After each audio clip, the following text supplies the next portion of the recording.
to our lovely observers. Bodies them well, I think. Well, Austin, I think I'll do the introduction for this one because you did not do it properly last time. I'm just going to do it for one player, though, because I'm always excited to see this. I think I know what player it is. Satanic Broodmother, no. Austin, would you like to buy a ticket? 30 seconds to battle. Oh, boy.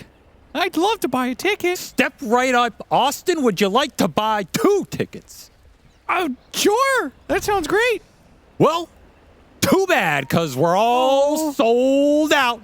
The BZM show's in town, Austin, and the tickets are getting scalped. Like head's about to be scalped? That's right. That was the implied pun. I like myself some BZM Invoker. It is always a treat. I'm here to enjoy it. Win or lose, something cool is going to happen, and you've all got a ticket to the show, as I say, so let it commence as the maestro himself puts on a little performance. How was that for an intro, Austin? How would you rate that? It was wonderful. It was wonderful. On a scale of Fada Invoker to BZM Invoker, how would you rate I guess I would rate BZM at BZM Invoker. You don't know which one's at the bottom, though. Well, Fada Invoker's awesome. I could take a guess. I could take a guess. I don't know why I picked him. I couldn't think of it. Avery, yes. You read the patch notes, right? Yeah, I read them all. So you know what they changed about Invoker? Yes, he has no damage now. Okay. He also has triple ags. Okay. I was just going to ask if you hypothetically could break down the changes for somebody who maybe saw the wall of text on Invoker. Okay, so basically, and said, like, nah, I'm not reading that. Here's the simple version. You pick Invoker. You have 3 orbs. Okay. You can pick a facet that corresponds to each orb. Okay. That then gives you an extra upgrade on top of the extra upgrade on all orbs you would get if you buy an Ags when you reach the max level of the orbs. Plus additional effects within that subclass for that type of orb. Okay, like what kind of effects? Well, for example, Austin, Agent of a Galeron. I actually don't know how to pronounce this. Galarion. Yeah, whatever. Galeron. I mean, he gets some. He gets a bigger meteor, and he gets a Forge Spirit on Sunstrike, and he gets the Cataclysm, whatever. Okay. Yeah, no one cares. It's big meteor ball. That's what people care about. Yeah, that sounds pretty boring, but I'm sure the other ones are exciting. But Ass, I assume, is Well, I think you just go this one so you can go earlier Exort because you need the right-click damage on the lane. Yeah, because your damage sucks. Yeah, I think he's the lowest base damage hero in the game now. That's unfortunate for him. And he's matched up against a no-1 sniper, so this is going to be even worse. Yeah, he's getting denied on. Oh, that's a big CS, though. I mean, you're talking about Fada. BZM's matched up against a player who played against Fada frequently. Top lane, in some trouble. Nice 2-man stomp.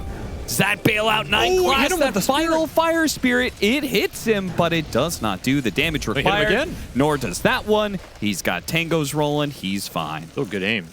Aggressive lane in this safe lane for Tundra. Trying to put this early Alchemist to use. Avery, do you think that these are the 2 best teams in DreamLeague right now? Oh, I think you could make an argument for that. Okay. Who else, if you had to guess, right? Because we have a lot of teams that are undefeated in this second group stage. Did you put these 2 in the top 3? Who's joining them? I think Spirit. Okay. I figured you would say that. I think they are going to take a little bit longer to adjust to new patches, but I think before the patch, I would have put them there. Yeah. So I don't think you can exclude them. The call is going to be run down here. Sunstrike does land. BZM is quite sad that he has not gotten a kill out of his Sunstrikes just yet. Yeah, we'll get some assist gold. That's true. That's something, you know, but yeah, you want that last hit if you can get it. Yeah, because he's not getting many last hits in lane. No. 17 and 5 make it 6 for no one. Honestly, he's not doing too bad, though. 13 and 4, 14 and 4 to 17 and 16 with the base damage. I mean, Sniper's just a strong laner, right? Like, Sniper can outlane anybody on a good day. So I actually think he's doing pretty well. His base damage is going up pretty fast here, so it looks okay for him.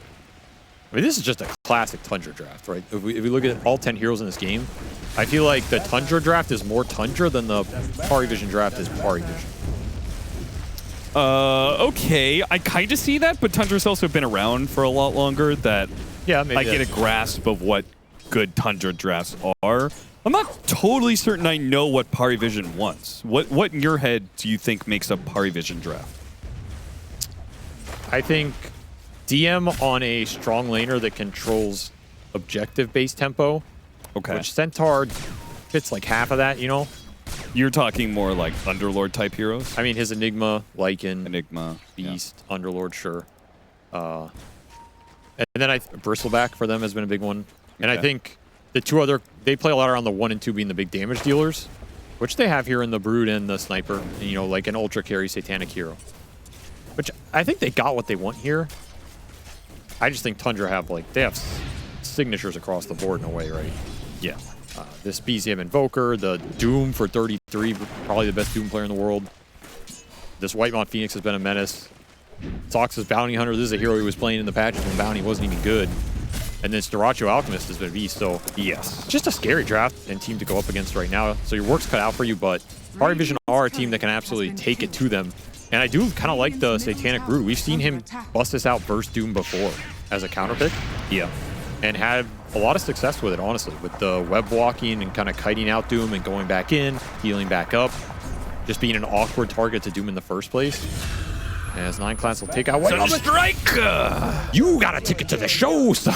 That's right, he's in the show. I can't do this bit. I can't. I can't come to this one. It's so dumb. That's what makes it great. Have you seen the Broodmother?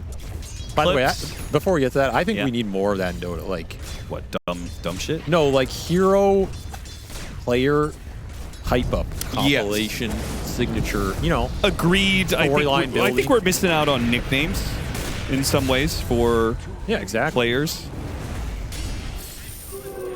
Nice little kill here with the sniper gank coming through. Invoker does not have anything to defend himself in these situations. Look at the turnaround on 9 class, so Get something out of it. yeah, not too bad. You kill this catapult before it deals too much damage. I mean, Invoker's probably going to die once or twice in this laning stage. Like, you don't really expect BZM to win this lane. It's just a question of how much no one's going to take away from it. Yeah. And I do like the synergy in the PARIVISION lineup. Something we should talk about is, in theory, they have a very good lineup against the Doom. Like, you have Brood to kite him out and be a tough target to Doom. You have Batrider that can give you the initiation on the Doom in the first place. And then you have this Stampede to bail out someone if they get doomed, or reposition the Sniper who's already going to force the Doom to have to jump him or deal with him. So there's a lot of pressure on 33 in this game to find the right jumps, get the good itemization going, and find his targets. But I go back to that game we watched him play earlier on when he was a Baden, that we felt was a difficult to Baden game, and he just went Blink Orchid and killed the backline every fight. Yeah. This guy's just a master of playing around counters. So I think PARIVISION have done a decent job making this game look difficult for 33, but I would not bet against the man. On the subject of the Broodmother, have you seen those clips of the Broodmother webs being in the enemy fountain? Yes. What do you think about that? You have to commit a lot of them, right? Yeah, I mean, you have to get to the fountain, which, yeah, in order to get to the fountain, like, you have to commit use like all of them to get a web in the fountain. I don't know. I mean, it's pretty cheesy. Do you think it's worth or not? Probably not in most situations. I honestly have no idea. I was never really good at rating this cheese stuff, you know? It's really hard to evaluate. Because you just play a normal Dota game. You're just too honest of a fellow, is that what you're saying? That one's not going to do it. Doesn't even land. Well, I guess he refunded his ticket. Said, I don't like that show. That show was not good at all. No one with the chase down, out of shrapnel. They're trying real hard for this one, man. Yeah, that was a heavy Back committal. it off, and no one. He's going to have his shield rune perched away. Oh my god, it's massive! What in Mamma Mia, that's a meatball right there. I have not seen that yet. What? Who designed that? Oh, and the Sunstrike finishes him off too. Dear God! You get a ticket. You get a ticket. It's like some goddamn Indiana Jones shit, dude. This is the first time. I thought it was going to be like scaling larger, you know, like maybe in the late game it's really big. Sure. They just made this thing goddamn humongous. It's so that's a big upgrade, dude. It just encompassed him. It enveloped his soul in a giant dung ball. No one told me it was that big. Why aren't I playing this hero?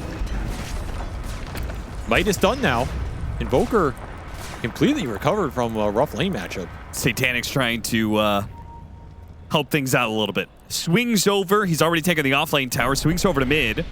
Almost taken that already. I mean, the rest of Pari Vision could do it at once, but if Satanic is too big for Tundra to deal with, objectives are going to fall.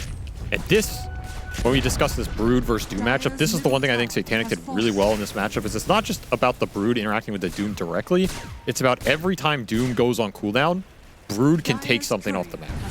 Yeah. She can go take towers, she can invade your triangle and take Ancients away, she can go do Roshan, she can do a Tormentor, and you don't want to fight her because you don't have Doom, and this hero's a beast if you don't have some anti-healing or some really good lockdown for her. Yeah, I will just say, credit to you, credit to Satanic. He has played aggro super well. No one is going to get away with the Stampede, and this 33 in Soxa will find... That was very ambitious. Despite their TI winning synergy, they've overstepped themselves here in the mid lane. I feel like that was actually a rare move for them where that was just really over aggro, where they're usually disciplined.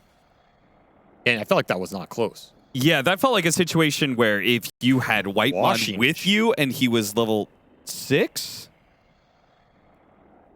mic lag, washing machine. PPP.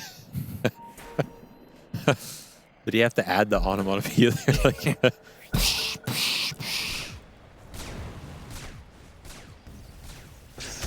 Well, that's a tier 1 for no one. 2 kills in the counter gank.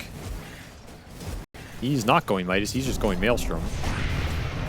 The meteor dropped on Satanic's head. That's a lot of damage. Got to dodge the Sunstrike. Satanic is the one person, the first person anyway, from Pari Vision to juke out one of those. DM had used his Stampede earlier in the mid lane engagement, which leaves him completely exposed in the top lane to a Doom. Not much you're doing about that. That is Doom on cooldown, though. So again, you have this window, you can play really aggressive with everybody else on the map. I mean, Satanic's doing just that, man. It's just taking a tier 2. Tundra don't really have good answers to the Brood outside of Track and then Dyrachyo later on. Managed to keep the Siege Wagon alive. A lot of tier 2 damage. I just don't think Tundra can really stop this too. Oh, got him on the lasso midway through the dive. There he goes. Good grab from 9 class.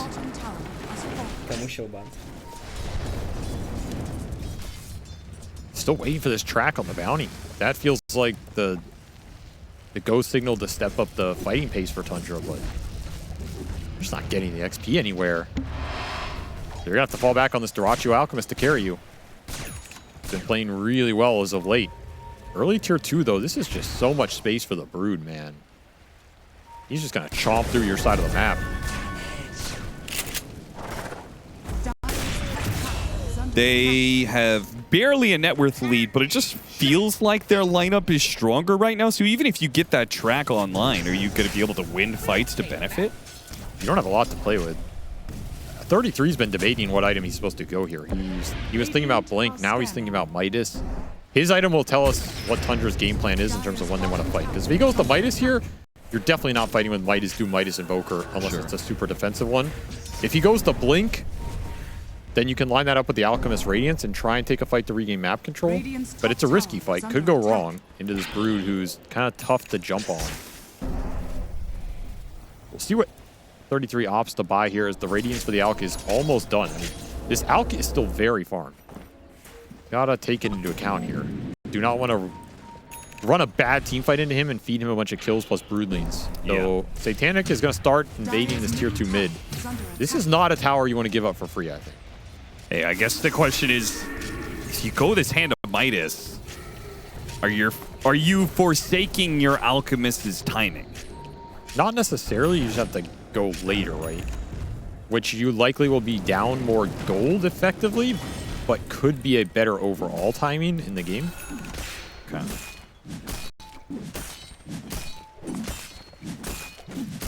He's still debating it. He buys Glimmer. Okay. that is interesting. I mean, that's trying to support the Alchemist and his Radiance timing for me. It says, like, okay, guys, Yeah. we got to stop PARIVISION now before this gets too far out of control.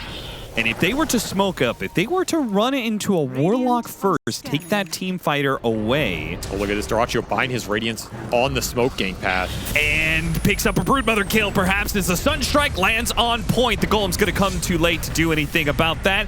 And now the Warlock's going to get run down as well. That is 2 track kills and a kill on Satanic. A big, big swing to the favor of Tundra. That was just a nice little play by Dyrachyo. Like, he's not flying this courier for the relic. They just smoke to the shop, backstab Brood at the same time. Radiance done instantly before that smoke hits. You get the best target on the map straight into a tier 1. What a beautiful sequence of events here for Dyrachyo and the squad. Didn't even need anything out of the other 2 cores other than the Sunstrike.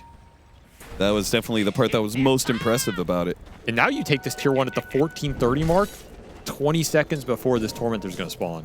That's you gain true. this part of the map in control, and you can hold the high ground with Chemical Rage coming up in 15. Makes it awkward for Satanic, who's going to have to lay out a bunch of webs. They're ganking no one top while the fight's happening bottom. Yeah, I mean, it leaves them with limited heroes to stomp on a 2. No one's dead. This trade-off of heroes here with the Doom used. Tundra, do they feel like they're strong enough since they killed no one to do this Tormentor? I mean, Alco was popped, so you kind of have to fight here, and they have a ward to do it on. Go after DM, no, go after Takalis. Yeah, way easier target. He's gone. Track kill. Okay, the pickoff's really adding up now. Dude. Dyrachyo just completely outplayed PARIVISION in the last 2 minutes here. That sequence is absurd how much he did. Go Secret Shop, get Radiance, kill Broodmother, kill Alk, take tier 1, go Tormentor, Gates top, solo kill Sniper with a Sunstrike, Gates bottom, takes teamfight. And now this is beginning to really snowball. The stomp goes out. Satanic trying to get away. The Stampede is only going to last so long. The burn of the Radiance and the burn of the Doom. Still, though, he's going to be pulled up to the high ground here. Cliffed up. It's the Watcher. Helps get the kill on Batrider. He's not dead yet. Burning. Can they get to him? He flew in his blink. Oh, no, they're just getting baited by this Alchemist on the high ground. No one is committed to trying to kill something. He will get nothing. With your corpse. Oh my. I don't know, dude. Sometimes Dyrachyo just looks like the best player in the world. I don't know. The game went from even against an Alchemist to now it's just an Alchemist game. Dude, holy and holy. How do you get cliffed and you win the fight? Like getting cliffed. That's just the Dyrachyo effect. There's a lot of carry players who I won't name that have lost a lot of team fights being clipped. I'm not naming anybody, Austin. No names, no names. I think the Glimmer dodged the sniper hit too or something. Probably just tanked the damage. Maybe, yeah. And they're just getting baited, dude. Yeah, no one got heavily baited there. Just not a fight without the Golem Bonds or the Centaur being able to do anything. Yeah, hands off the keyboard. Especially with Brood going down early. Satanic's so much of their sustained damage in the fight. You went in Orchid. Man, this game just completely flipped in that like 3-minute sequence. 10k gold lead now. You fed track goals. You fed Grievel's Greed. You fed that Tormentor gold. The Midas for the Invoker was working the whole time. Now you got some work to do with your PARIVISION, and stuff like that will help you a lot. But now you got to start playing as a team, finding some pickoffs of your own, swinging this game back in your favor, and you have to look towards Roshan for this Broodmother. That's the biggest thing here. If you can get an Aegis to counteract this Doom, could be in good shape again. But you can't lose a team fight into losing that objective. This game will completely spiral. Because there's a lot of gold on Tundra's side right now. And guess what? 33. He says greed is good. He went back for the Midas. Yep. It's going to go full tank to second or third item Shivas. Another pickoff here. Sox assassination not in time. Golem didn't want to drop it. Thought that the assassination was going to get there, I guess. I think you only drop that golem if you are confident enough to immediately do Roche with the bounty hunter dead. Sure. Which I think was a possibility because the BKB just got finished on the brood. So they might just force it now anyway. Though now you have golem for the Roche fight, which might just be better. Does the golem beat Supernova when it comes to Roshan fight, though? Golem's strong here, especially if you catch Tundra when they're running in. You gotta remember, there's no blink on this Doom. He has to just walk in. Yeah. And they're also going to be walking into necrotic webs, which is pretty debilitating for a hero like Alchemist. Yeah, how much reduction is it? 70%. 70% regen reduction. Yeah, that's brutal for this Alch. Just removing most of his ult.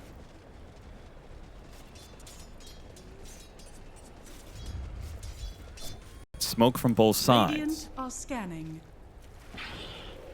Currently trying to bait out the mid lane. 33. Oh, they spotted the bounty hunter. Quickly take that kill. All right. 33, a little lucky to be alive. Two options. You tier 2 mid or you immediately Roche here. But you have to be decisive. Daracho is going to fight this 4v5. So just look at this team. Got an initiation onto the sniper. A great start to this team fight. Golem's finally going to be dropped, but no one's not going anywhere. They're going to use the Supernova over his corpse, fry it up, and put Pari Vision on the run. Now Roshan's going to go to the other side of the map while Daracho's still picking up kills here, maybe. Too greedy. He's in the web. He's got an Orchid on him. Can they get the damage done, though? He pops the BKB, but the damage just not coming quickly. And Doom immediately put onto Satanic, so he's got to back away. They just run out of damage if they do not have the sniper, and if Satanic is going to get doomed. Doom is wearing out right now. Sunstrike, deafening blast him right into it. Just a little shove, and DM goes tumbling. Right, Satanic wants to get some revenge. He just can't man up yet. Sniper is respawning. You got to care here if you're Tundra. You committed a lot for that fight. Roshan still survives all of it. But just more gold for Tundra in the bank, man. Yep. They're getting track kills. They're getting the Midases. And PARIVISION aren't winning these fights. The gold injection they have is just crazy. Doom, Hand of Midas, Alchemist, Track. Yeah, they have... I think they have every bullshit gold mechanic in the game on one team. Yeah. There's nobody missing here, right? I mean, Ogre, Hand of Midas. That's an honest interaction, to be fair. Okay.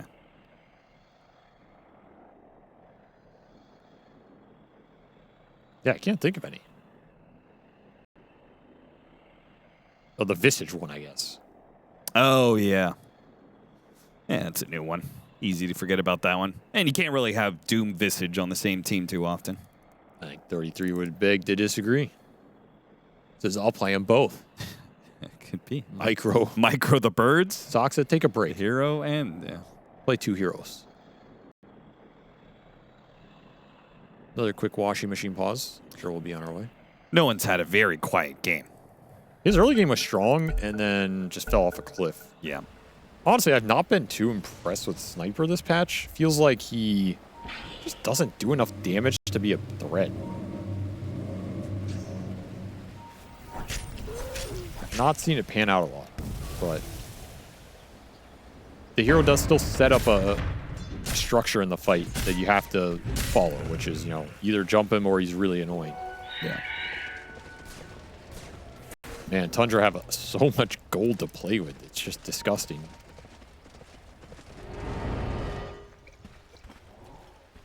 Guess they thought Soxa was around. He was not.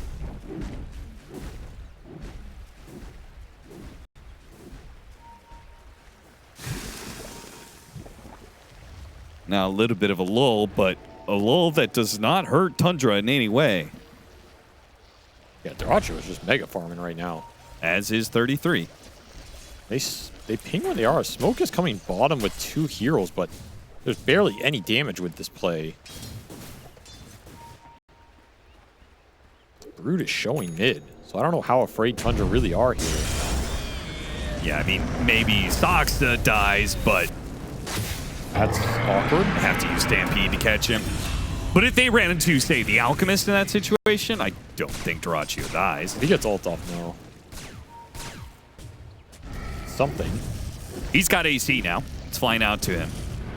Where we are still waiting on Bloodthorn for Satanic. It'll also be a big item in this game. That's the component they need, is some more damage in this lineup. It's not going to come too fast on the other cores, so you got to make up for it on the Brood. Maybe land a big Bonds in the fight. But you're going to have Shivas on Doom while this AC is done on the Alk. It's just two massive armor items. Very tough for the Broodmother to fight into right now. I just don't think the Centaur's a factor in the fight. Compared to all these other cores, it's just not the same. For sure. I mean, it certainly isn't bringing much damage. Level 2 double edge. That's where I always go back to the age-old question, Austin. Like, would you rather have Doom with Centaur Stomp or Centaur with Centaur spell? That was a classic, classic question. You know, 33 is just Centaur, but with a crap ton of extra gold in Doom. Okay, but... Oh, gotcha. Collins. He is gone. Bye. He didn't even right-click him. This is like BM, dude. Yeah. Like, I don't got time for you. I got creeps to hit. Cool guys don't look at explosions, you know?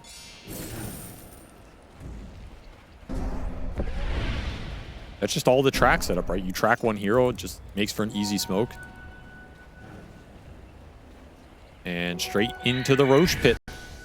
Probably uncontested here. Gold keeps flowing for Tundra.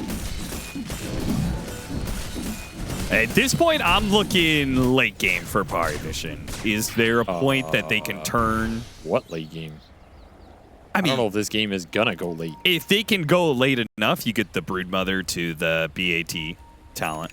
I mean, your Centaur is about to be behind both enemy supports. I don't know if there's gonna be a late game in this game. You're gonna have to make something happen here in the next 5 minutes, or the game is just over, I believe. Well, I mean, I almost feel like even if they make something happen, they'll still be behind, you know? This Phoenix is aggressively Sunraying you under a tier 2. It don't feel good. Stampede, it tries to save Jakalis. Might have actually done so. Supernova going to be used pretty defensively here to make sure there's no rebuttal from PARIVISION. Understandably so. They're getting close to the enemy base. Satanic after him. Got the stun on him. Has to turn around. BKB. That was a lot of gold. It was. Killed a lot of spiders. And Satanic doesn't have the damage or the backup. Jakalis went from almost dying in mid to now dying in top. 9 class, maybe similar situation here. As Dyrachyo's going to chase after him. Surely inside this the is base. too far. Okay, Dyrachyo, you gone too far. Does that BKB? Yeah, there's no punish on the second life for sure.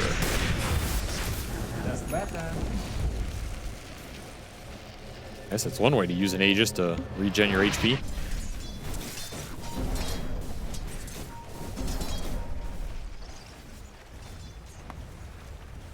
Looks like we're going to get a light show after all. Aghanim Scepter almost done for BZM.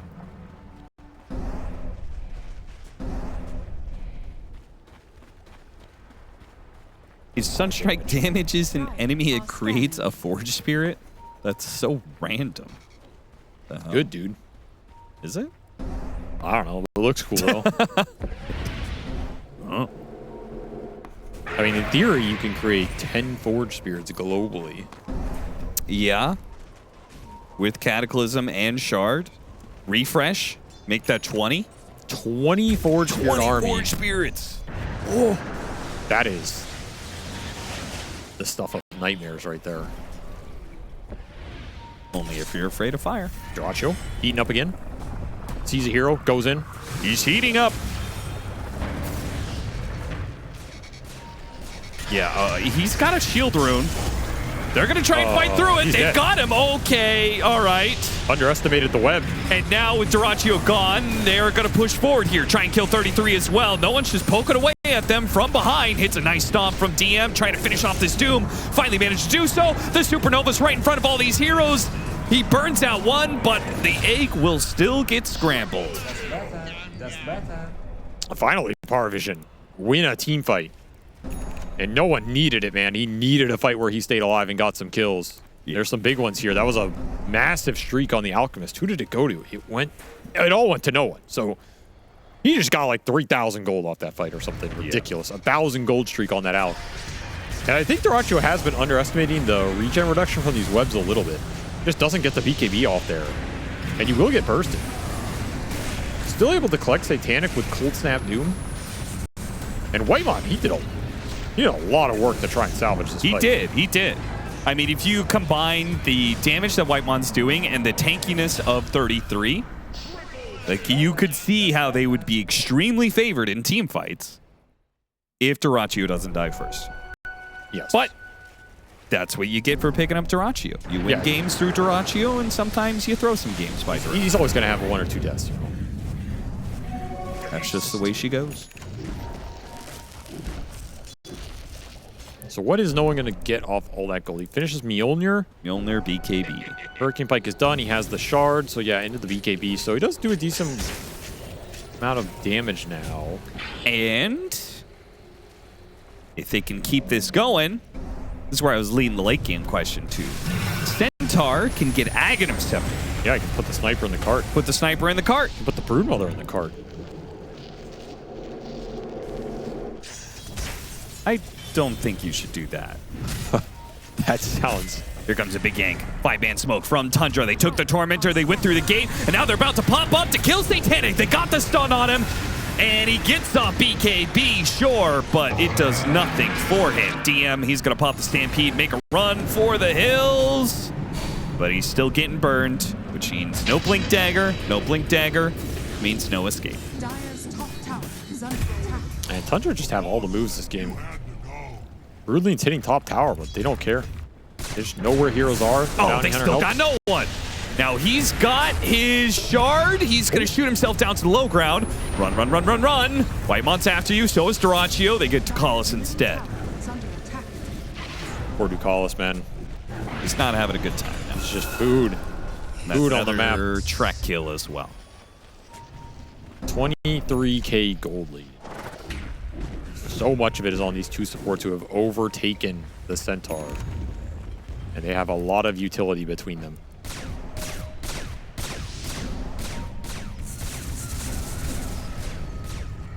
Oof. Satanic's lost 1,300 gold due to deaths. He has 4 of them. Oh, there it is. Congregations of the Deep. A little mini Ravage. 1.4 second stun, 300 range. And you get the Riverborn aura. Yep. That outgoing damage is really interesting. That's a strong buff. It is no joke. It's a lot of damage if... Oh, no one got himself stuck. So he gets the pullback, but no one... He accidentally got himself stuck on the cliff area, but it's okay. Able to pull him back far enough. I mean, they've done a decent job shutting down the bounty. A little pickoffs here or there does buy you a lot of space and time. Just not shutting down any of these cores who are just farming so much. A big concern here. That's better. That's better. This Invoker's starting to get into that late game territory too, where he's just running around doing his own thing, being a massive and very annoying threat on the map. If you start to bleed kills to BZM, this game's just going to completely collapse. Yeah, no one has to be so scared when farming because he doesn't have BKB, so any Invoker combo is the death of him. Tendrils, but no concoction. Doesn't want to doom him? Does want to doom him. Is it enough to kill him? Stampede goes off. He is out of his web, so... I mean, he looks pretty dead here. He's done for.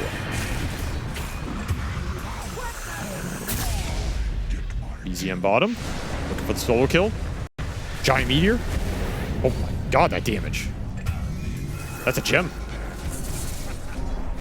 Can he get it out? The stomp. Oh, it clips him.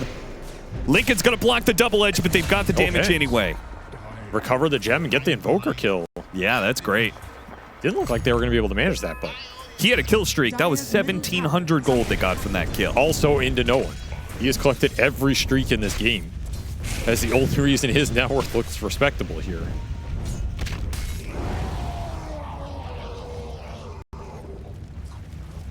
The hell was that?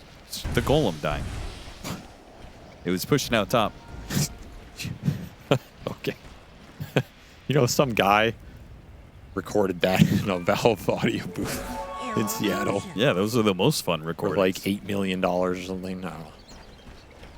The direction is you are a giant fiery golem and you die. The guy's like, oh. The director's like, give me more. More. Give it to me. Sexier. A little deeper voice. Pretend we're out to dinner. You look over. Your golem just died. Your last thoughts are of your lover. Dyer's courier has been killed. He was a golem. What was that? The random neutral creep aggro. What the hell? That's gemmed down. They threw out the tendrils, man. That was rude. Radiant's bottom tower has Well, they're the fallen. same as Centaur, right? It takes... Yeah. It was just pretty funny. That's better.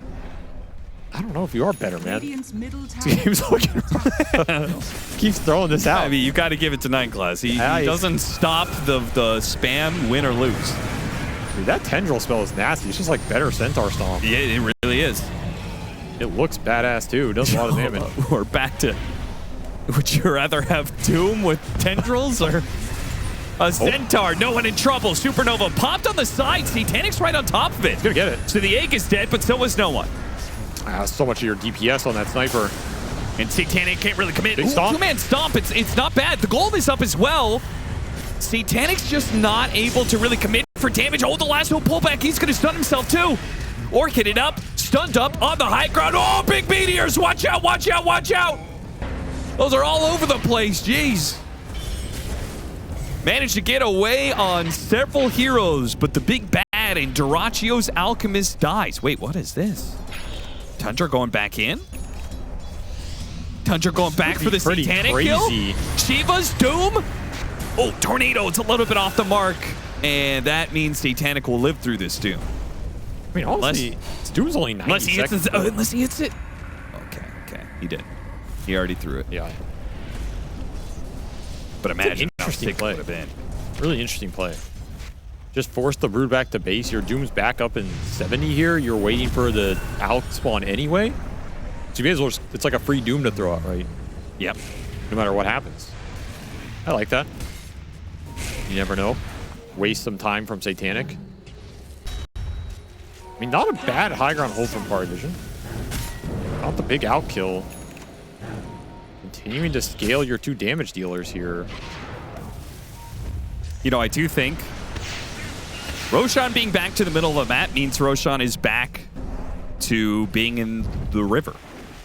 Which That is a means true statement. this Riverborn aura seems all the more OP. Yeah, it's good. It's really good. If decisive fights are going to be in this area, BCM, he had a linkage, but there's too many stuns. Just ran into all of them. He really did. He just walked through them. Ghost walked through them. Tundra completely unprepared for that move. And no one cleans house. You were waiting for Doom. You were waiting for the Alch spawn. And you ran into the smoke from PARIVISION. And that should give them Roshan here. Really nice smoke play from them. Just catching Tundra off guard. And they're going to get rewarded with an amp damage as well. Speed this up. He's got Chrysalis, and he's looking at Daedalus. So the question is, who do you give the Aegis to? Okay, a Well, little pick. not 9 class. No. Just better. Coming out here in a second. It's got to Give it wait. to the Brood. Do you give it to the Sniper? Sniper for sure in my head. Yeah, I agree conceptually, but Satanic has been dying in this game. That's the only reason I question it. But does Satanic dying lose them the fight? I think no one dying loses them the fight. Yeah, that's true. Yeah, I'm down for the no one here. He can buy out Daedalus now and just be a beast. Starting to deal some real damage, despite the early armor items. Side of Tundra.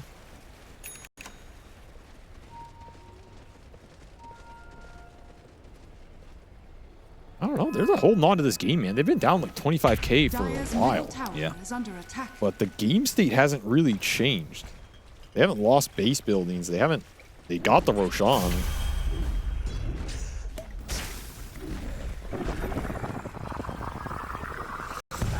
Duracho gonna start pooling some Ag Scepters for some extra GPM. Yeah.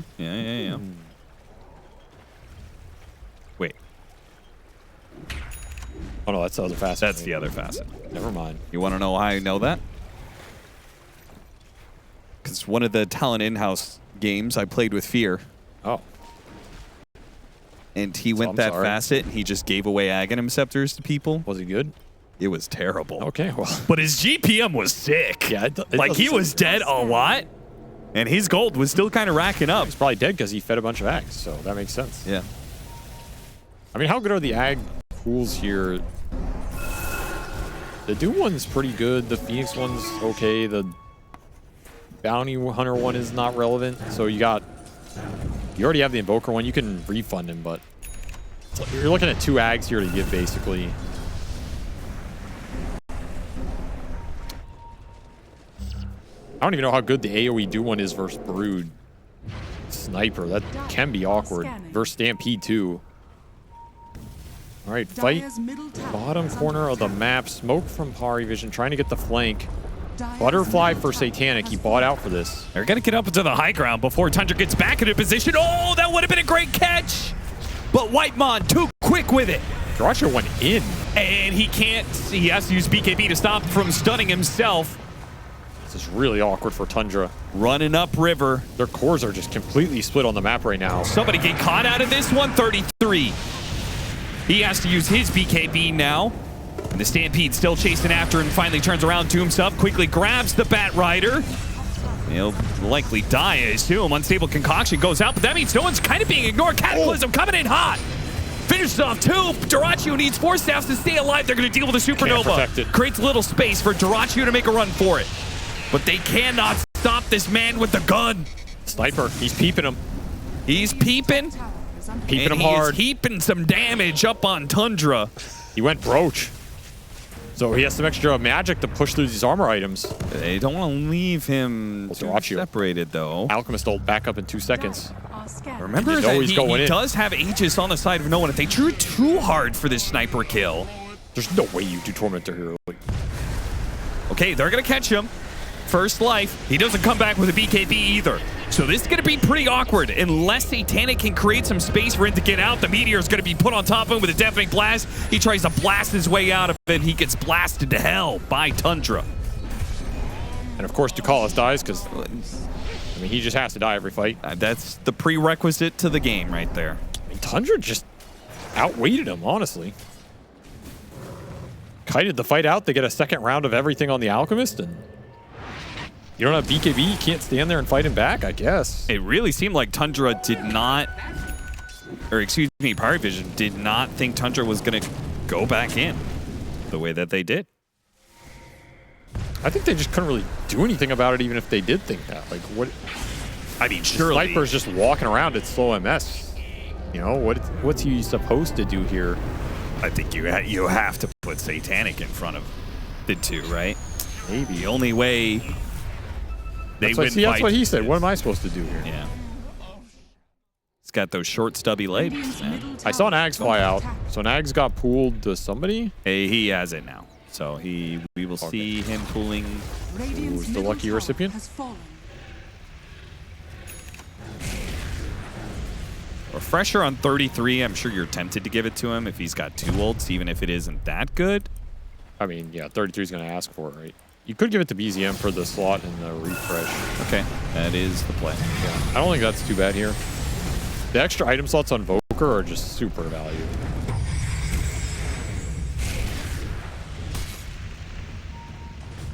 Just refreshed, huh?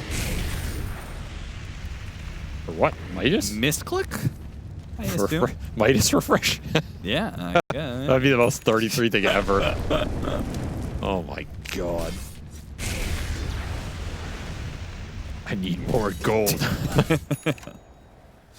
I'll buy my way out of this one way or the other. I mean, this Invoker is so jacked now. Radiant He got are BKB flown in. scanning. He had 8k gold. Like, he can upgrade the Now blink. 25. Can sell Midas, buy full refresher. Level 25 gives you radial blast. Doesn't matter if your out gets picked off, though. No buyback either. Ooh. Yeah, 100 seconds. Do they know that? How did this just happen? Because it's Dyrachyo. He giveth and he taketh. He's given a lot in this game. That's He certainly gave PariVision quite the opening. hitting high ground, trying to force a buyback out of a hero that doesn't have any. Got to do some work here on BZM. Defend this high ground right now.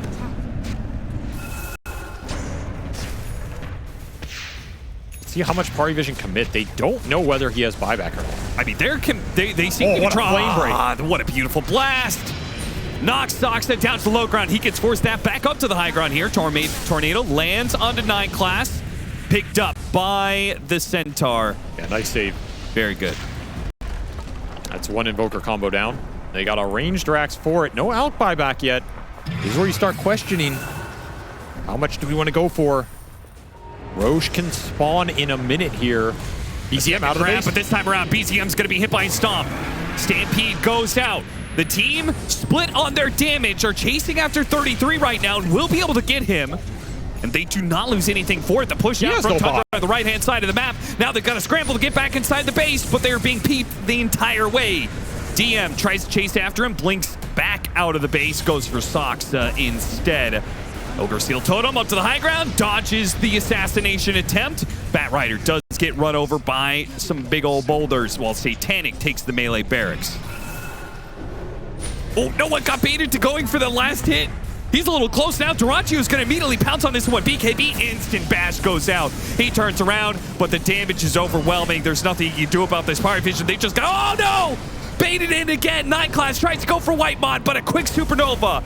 It pushes it away. DM bails out 9 class, and they'll both blink up. He blinks up to the high ground. 9 class still going to be stuck with the track on him, so he's done. Crazy fight. That's a dieback for 9 class. No buyback now available for the sniper. Yeah, how did Pari Vision be the ones left with no buyback? So much gold in this game, and still almost no one had buybacks somehow. That is disgusting.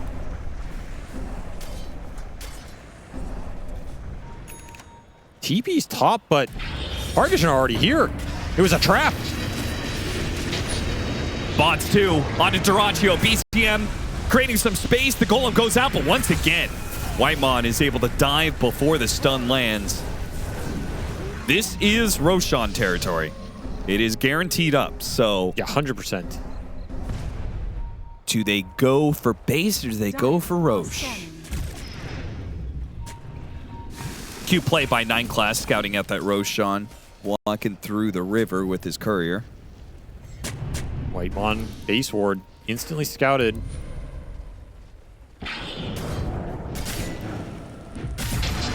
Oh, aggressive force stab pushes DM to the low ground. Ogre Seal Totem to get back up. Yeah, he's a hard target to commit on, dude, because you don't want to doom this Centaur, and he has Stampede, he has Cart, he has Ogre Seal. A lot of mobility there, and he's bailed out people a lot from this Invoker combination. Something BZM has to think about. Does have Refresher now on this Invoker. So you have Radial, Triple Meteor, Cataclysm, ×2. There's a lot of buttons to click. He's young enough to do it, Austin.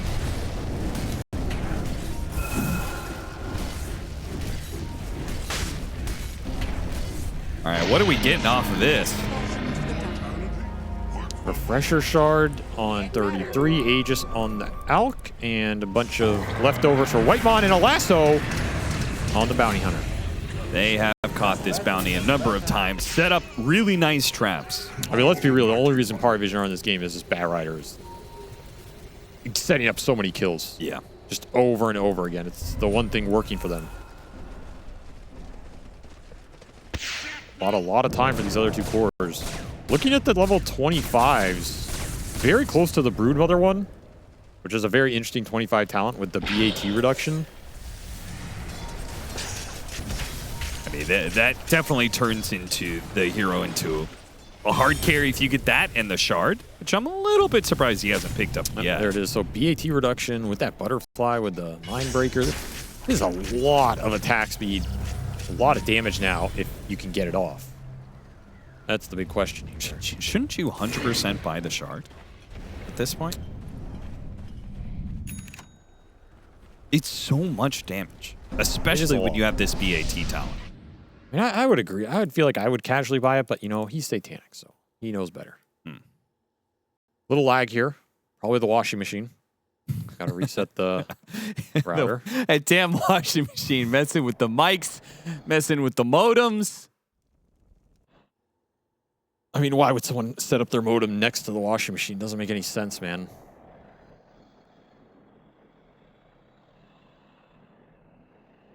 Maybe they're playing Dota on a washing machine. We've got all those smart appliances nowadays. It's true. Then you can really be washed. Mm.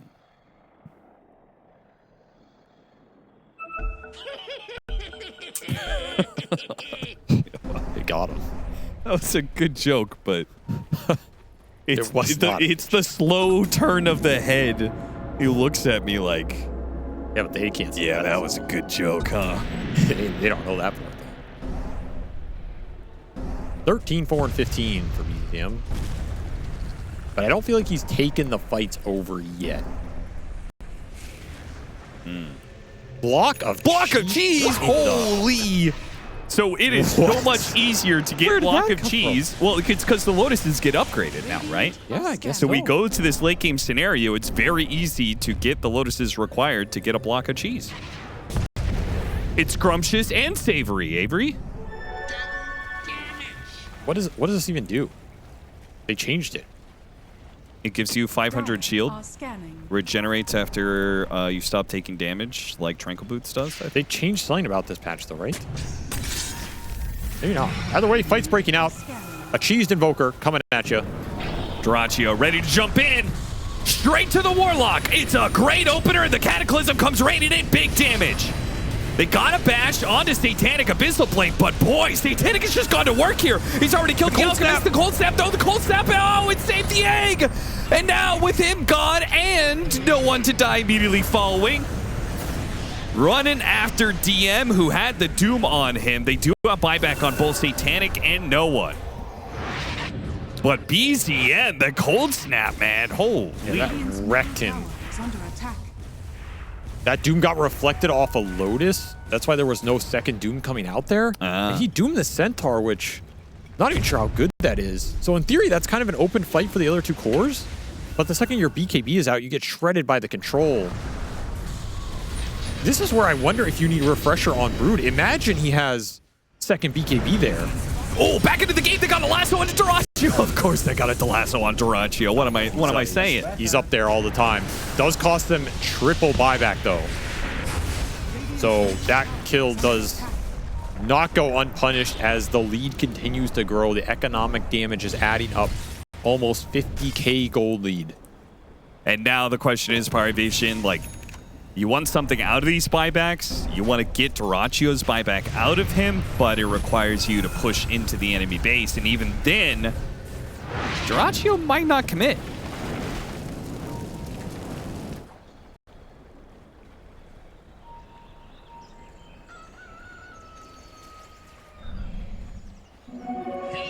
Oh, it's a 5-minute duration Yes, on so this. this was the biggest change to block of cheese. It only lasts 5 minutes. Yeah, I mean, I guess if it's easier to get, then probably shouldn't be permanent.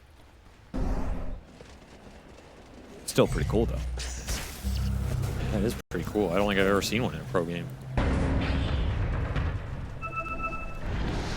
Lincoln's on Ducalis, by the way. Just trying to survive or block a Doom on somebody else. And Satanic bought out for Abyssal. He had to buy buyback, so he's not going to be close to another item. I really think this Brood needed to get to Refresher somehow in this game, it seems like. I just don't know how you take the fights against Tundra when they all have 2 rounds of everything. Just seems brutal. Your window to deal the damage is so limited before the Invoker just starts to take over with control. Now, if you find BZM at the start of the fight, okay, you buy yourself a way larger window to go in with that Brood, but they haven't been able to see him, and I don't think you're gonna see him. Level 25 for the Doom we just saw there. He took the mute instead of the break. Can't blame him this game. I mean, that is... I think it's a stronger talent in general, but... I was about to say, definitely here. When was the last time you saw break over? Yeah, I don't know. I think there are some rare cases, but in a game like this, where you do not care about any passive whatsoever, but you care a lot about these items.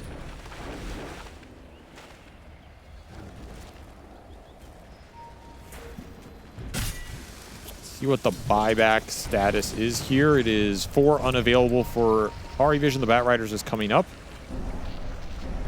And all of them pretty much available for Tundra. So if they want to take an aggressive fight, they can. They can also keep farming and growing that lead.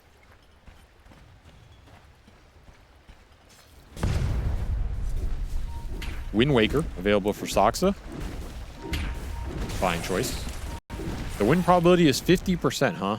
I feel like that's Got impossible. the Doom opening on 9 class, who has been a nuisance to them the entire time. The response is a stomp. 33. Okay, DM's not sure if he needs to pull no one forward or backwards. Satanic already uses BKB. And they Yeah, disengage. it's getting weird. Yeah, It's getting load that awkward. spider up and drag him away. Reset. And Tundra can get another buyback out of him. They want to push it. I mean, how do you have a 50k gold lead and the game isn't even odds? That's impossible. What? Like, what? The win probability says 50% basically. Yeah. They have a 51,000 net worth lead. It's Doom Alchemists. They print money. I don't care. That's if it's part of 5 their strength. donkeys in a bucket, Austin. 50,000 net worth goes a long way. It goes more than 4%.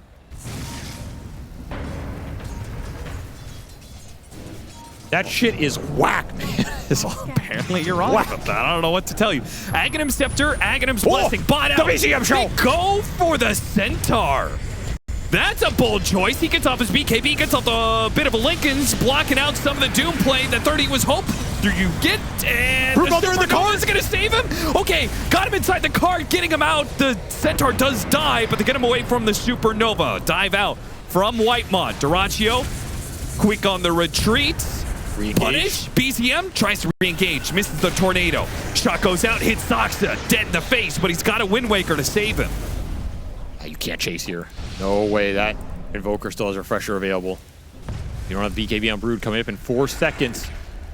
Austin, you didn't believe me about the Brood in the cart. But we've gotten to the point where it's a necessity. It didn't do anything.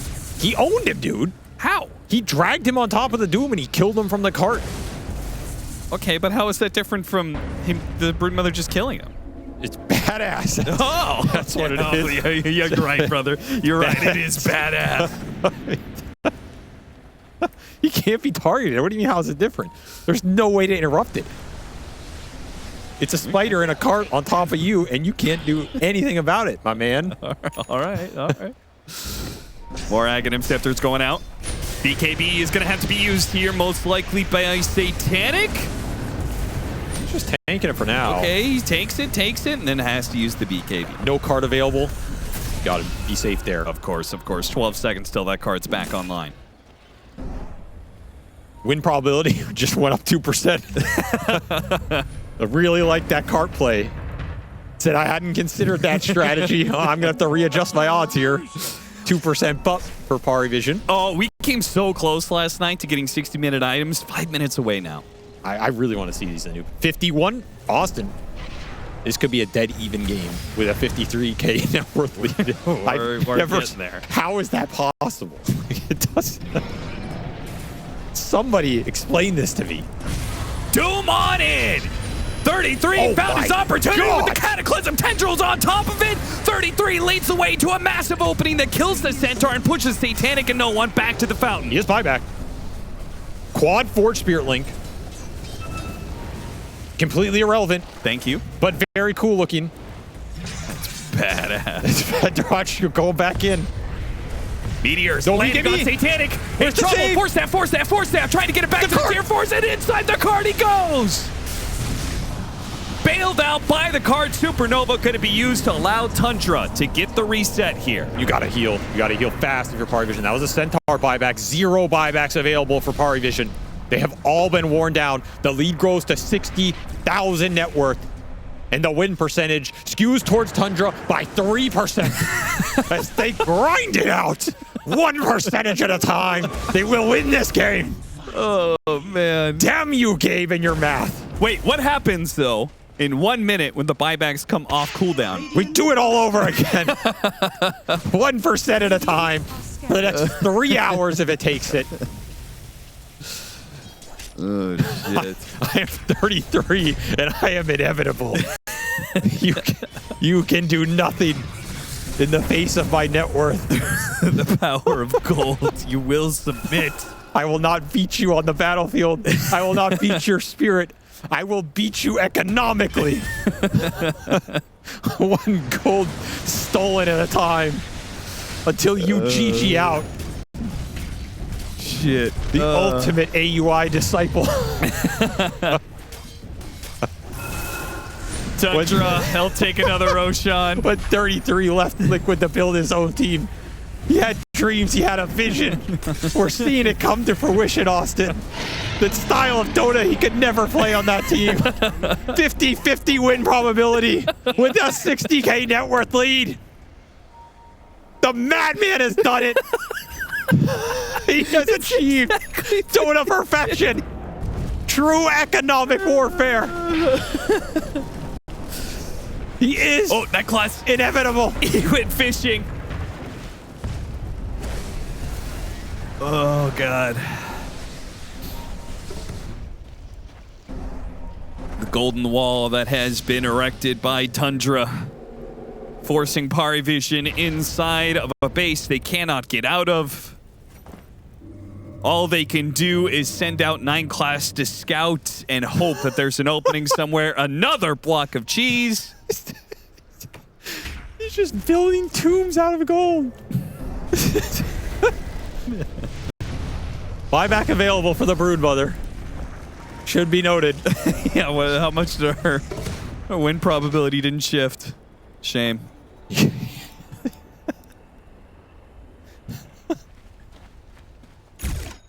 We are truly witnessing a goated game. This is Dota at its peak. Drop him into the doom. Straight to hell he goes. 33 with a quick TP. Bots 2ing deeper in because they thought they found no one, but instead no one found them.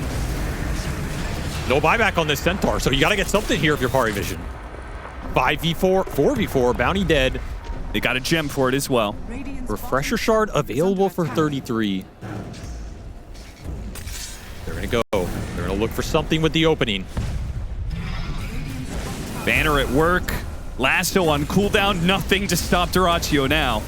radiant structures are falling. The buyback is now available for the sniper as well. Pari Vision attempting to hold the line. Radiant's top tower Down to half health. Resets. Chemical Rage about to go down. 30 seconds left to tier 5s. The new tier 5 neutrals we bought. We got Spider Legs back. We got Fallen Sky Dude, back. I swear to God, Austin, if anybody on the side of Tundra takes a tier 5 neutral with like a fucking gold enchantment or something, I'm gonna Pirate lose hat. my mind, dude. Pirate hat is I'm gonna coming. lose my goddamn Pirate mind. Hat is coming. It is inevitable. There's no way, Dyrachyo. dude. There's no way. Dyrachyo with free bounty runes. If 33 takes a gold enchantment, is that even available? I don't think it is. Thank God it isn't. No one's pretty far forward here. They're going to spot up with the Cataclysm. He's trying to get away. Force Staff and bit of a grenade shooting back at White Mob, but he's got an Aeon Disc. They surround no one. He is dead. They just ran into it. And Satanic Force Staff, double Force Staff got him away. Now the buyback on no one. Centaur respawning in 10. They get another lane. Actually, that's the first lane somehow. As the lead continues to grow. It's one lane. 66,000 net worth. They retreat to farm the tier 5s. This is what we've been waiting for. It's going to take a lot of camps, though. Not as easy as it was before. True. Refresher for the Phoenix. As the buybacks now available for Tundra, but on the clock for Pari Vision. 7 minutes, no sniper buy. That's what they got out of that fight, Austin. Dire are scanning. 33 scans him up. I mean, what is he going for? He's going for the sniper dieback. Could be big. Stampede goes off, though. That's going to help no one disengage, though. The concussion's coming in. They're ready to put him in the cart if needed. Got him in the cart. Runs him back. 33 back in. Again, Tendrils going out. Cataclysm is out. There goes the Warlock. But still, they pushed in deep, and this is right where no one wants them to be. Laying into Dyrachyo. Cannot afford to give up the Divine Rapier on Dyrachyo. He starts backing away. Meteor to push back Pari Vision. Doesn't land. Still have a brood buy, but you got to fight here. You're going to lose another lane. Do the lanes even matter at this point? I have no clue, but that's Lasso what they want. attempted. Lasso denied. 33 gets the initiation instead. The Bat Rider's gone. Another buyback. The gold lead continues to grow. 73,000. Whoa! Droncho! What was that? He just jumped in and gave him man a Divine Rapier.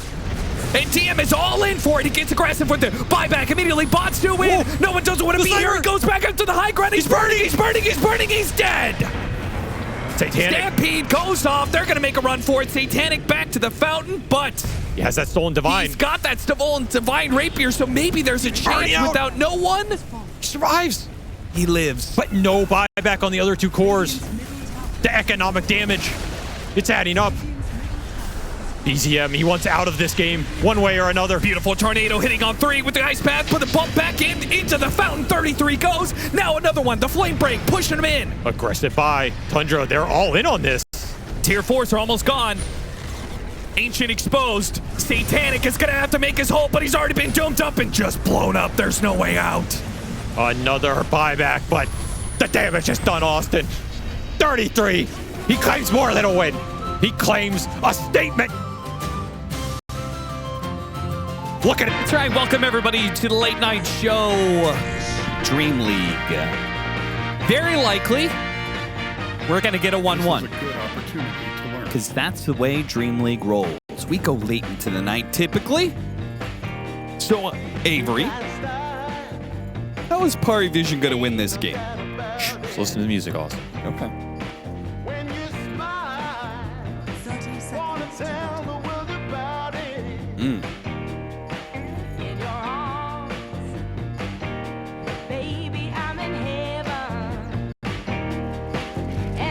Oh, it turned it up.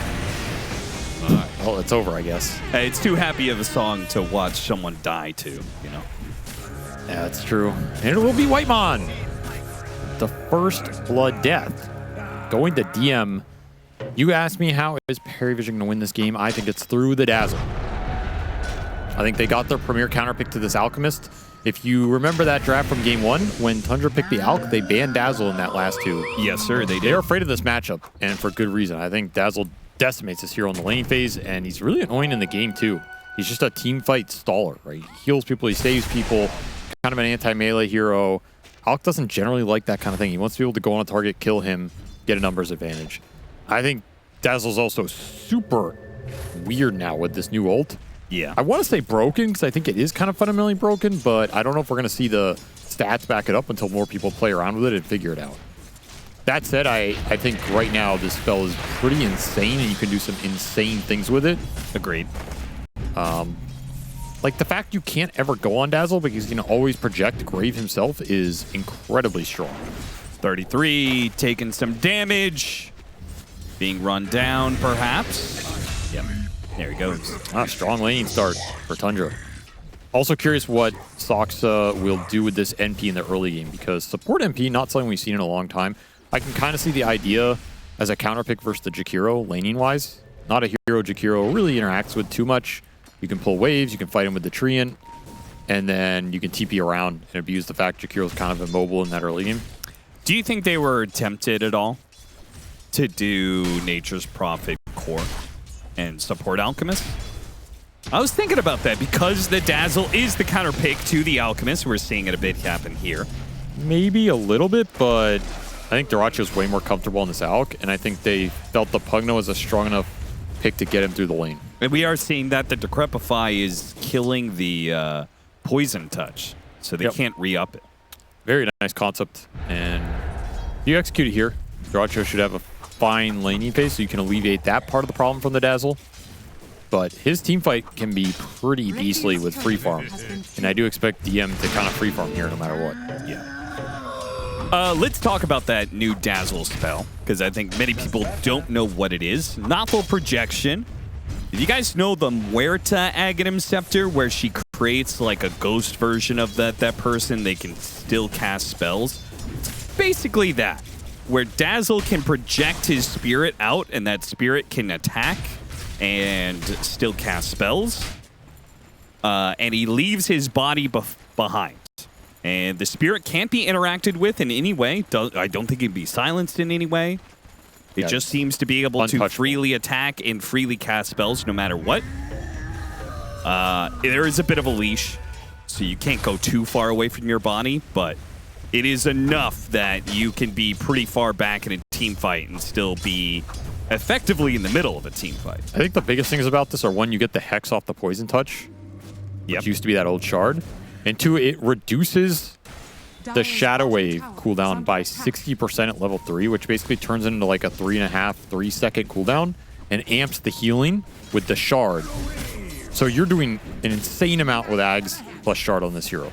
Yeah. This Shadow Wave does an incredible amount of healing damage when all this comes together, and this shard lets you cast it while you're stunned. Yeah, so you could go on Dazzle. You cannot go on this guy. He can project himself and shallow grave his body. Yeah, it's incredibly stupid. So that's why I just think it's kind of fundamentally broken, because mechanics-wise it seems insane. Dyrachyo will get decrept here to try and avoid the Poison Touch. You can see Pari Vision, they're trying to come up with something here. They go on Dyrachyo, then split their focus to Whitemon, but it plays against them. Dyrachyo gets full opportunity to swing back at DM. They get that kill, in large part thanks to Saksa. There's that early Freer on teleport.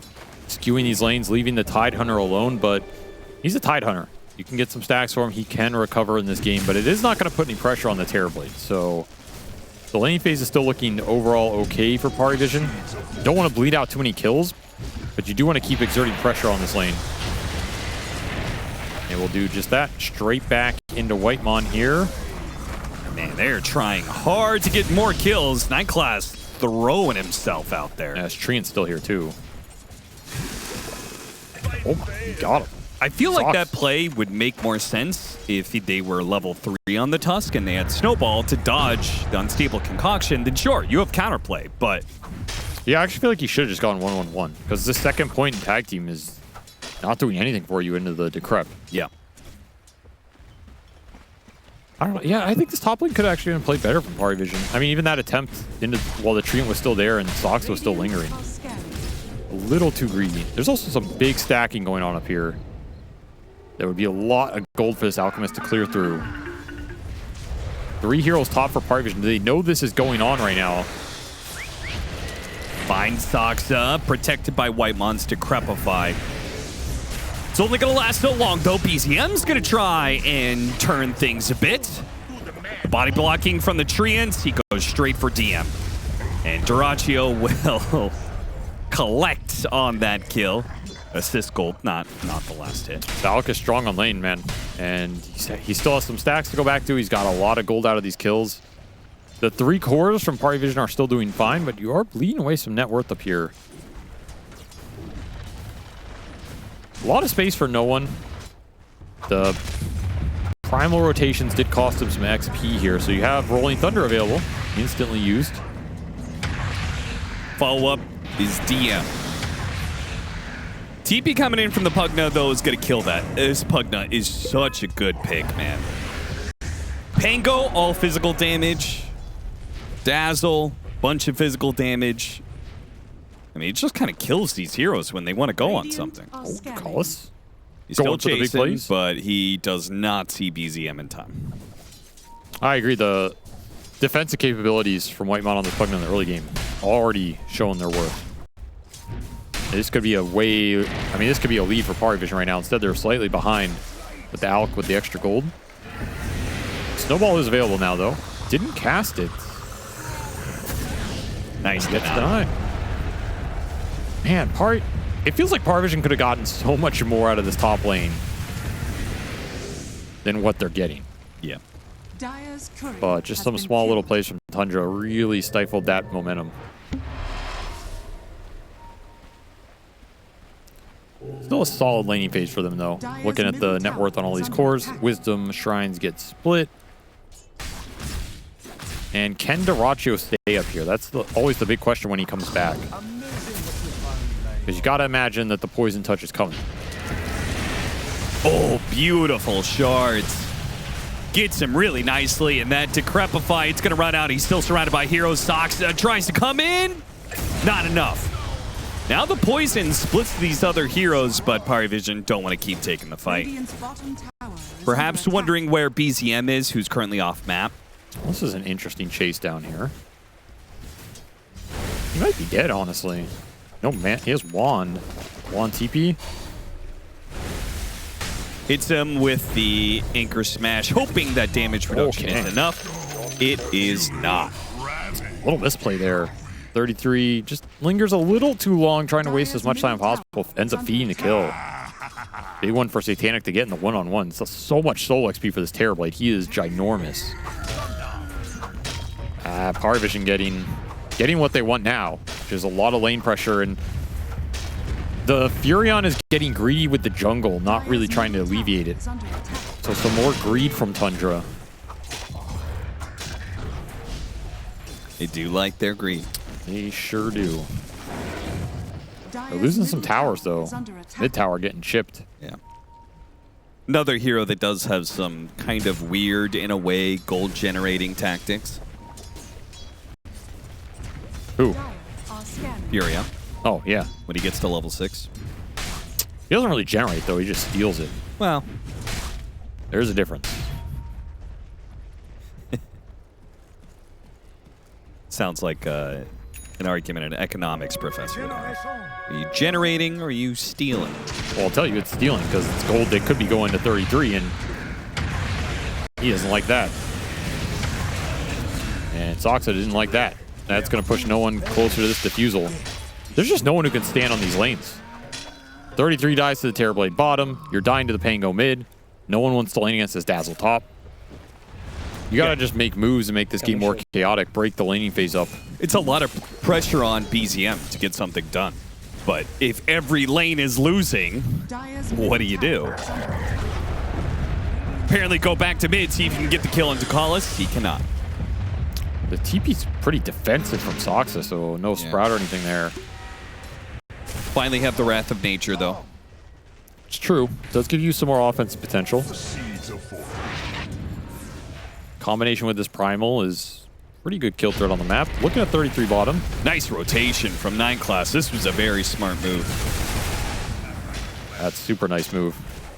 Might even get BZM in mid. Ducalis is going to die for this.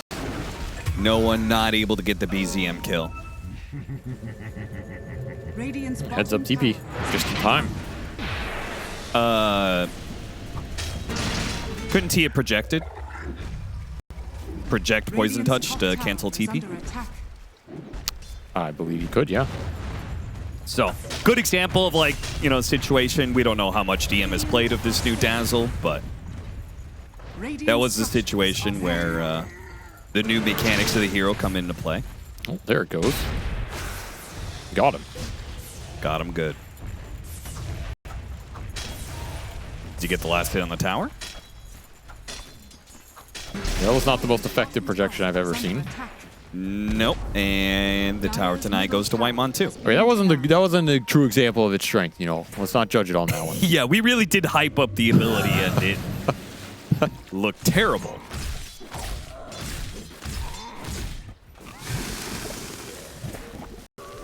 Dire's bottom tower is under attack. Oh, we stole those skeletons. That's mega value right there. Yeah. Gotcha, not happy about that one. I mean, I'll tell you what doesn't look too bad right now. This Terrorblade's net worth, dude. Holy moly, is he big. Dire's top tower is under attack. Radiant's middle tower Tundra do is not under have great attack. answers to the Terrorblade that's this farmed. He has very good matchups against everything but the Primal, basically. And, I mean, this Tide is normally an okay answer, but not from this position. Not a stack Tide Hunter. Yeah. You get melted. So, Radiant's middle tower I is don't know. under attack. This Terrorblade is going to be an absolute menace. Pango Diffusal is going to be a menace. This Dazzle's a menace. There's a lot of menaces. Orchid done for the Furion. Asaxa has to get something done on this map with the Orchid plus the ults. The strongest thing Tundra have to fall back on. I mean, he's more farmed than 33, so you gave up a lot to put the support in this position. He has to pay it back. Yeah. A lot to ask, though, when the enemy team has 2 save mechanisms. Middle tower is under attack. Radiant's middle tower has He goes on somebody, Orchids, could be a snowball. snowball save, could be a shallow grave save or heals. He can't really do anything to the Terrorblade. At least, all he can do is Orchid at him. His physical damage he brings to the table does nothing to a hero with 20 armor. If you don't make the move's going to be made onto you, as the smoke for the diffusal amp damage Pango coming in behind bottom. Got him in the shards again. 9 class, so on point with these, man. He's just food. They don't even commit the smoked heroes behind. They just watch them die, save that smoke. Are going to try and swing it back to another target. Dire's bottom tower is under attack. And you can cut the creep wave, but it does not stop Satanic from taking your tower. This might be one of those games where Tundra overcooked a little, you know? Yeah. Starting to feel like that. They had an idea for what this lineup could do, Big but move to bottom lane. Try and catch Satanic. 9 class. He's here to help him out a little bit. The right snowball save dodges the unstable concoction. That's big. Now they turn around, try and kill Duraccio. It's not quite enough damage. Oh, it was. no smoke dodge. Ravage goes out just before he got off the Sunder, though. So they trade carry for carry, but now they are set up for Rolling Thunder. Ooh, BZM. Gets a little bit of distance. They stop clumping. Now they're just going to claim Stoxa here, and So 2 for 2. it's perfect snowball save. Just didn't get the stick into the Sunder off. Otherwise, that's completely PARIVISION's fight. Still not the worst fight for them because they take down this Alchemist, but could have been a lot better. And Tundra will get something out of that. They definitely needed. Game was starting to slip away. Yeah. TB just does so much damage, man. Great read by 9 class with the snowball save, of course, but then this Ravage. I think Whitemon, I tried to smoke him to dodge it, but Yeah. just wasn't in time.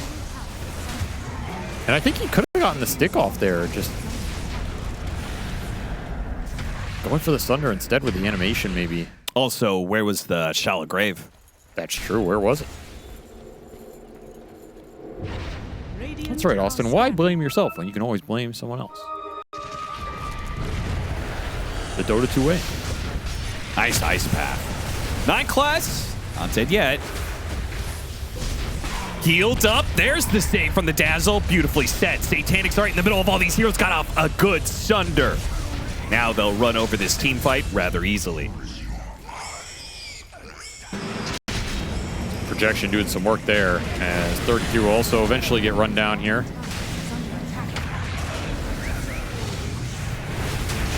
It takes a bit, but they get there. Killing spree for the mid Pangolier. As you look at those damage numbers, and guess who's number 1 there? The Daz man. Fight like that where you can just put the projection in the middle and just go to town is, that's what this hero is insane. Like you said, the saves on the side of PARIVISION, a big problem for Tundra. It's this old school Terrorblade Dazzle combo too, right? Yep. You just grave this TB, guarantee gets a Sunder every fight. What do you have to deal with that? You really have to save your disables and make sure you take fights with the Ravage, with the Orchid up. Otherwise, you get caught in situations like this where you can't kill anybody, and eventually die yourself. And as a result, the Tormentor will go PARIVISION's way. Yeah, with a shard to the Chikiro. Keeping their safe lane tower up. Oh, and back to bottom they go. 33. Okay. I mean, he bought a Ghost Scepter. That's a bad sign, man. Yeah. This is not a... Oh, what a cool Ghost Scepter. This is like... I'm in Struggleville. Yeah, nice snowball. Gets grabbed, still dead. The Dazzle combo, I assumed you were talking about like Shalgrave Sunder sort of deal. Yeah. He also has the weave mechanic, right? Where he's reducing the enemy armor. Yeah, Which also makes pretty that nice. physical damage of Terrorblade. That's also a nice bit of synergy as well. Better at the max level too. Worse on the early ones. But the Ags is already done. And this thing does an insane amount of damage. Ooh. Okay, now here's the move onto the Dazzle body. It's going to be shallow grades, but too many heroes. Yeah, that's a bad numbers fight right there. Tundra will clean up.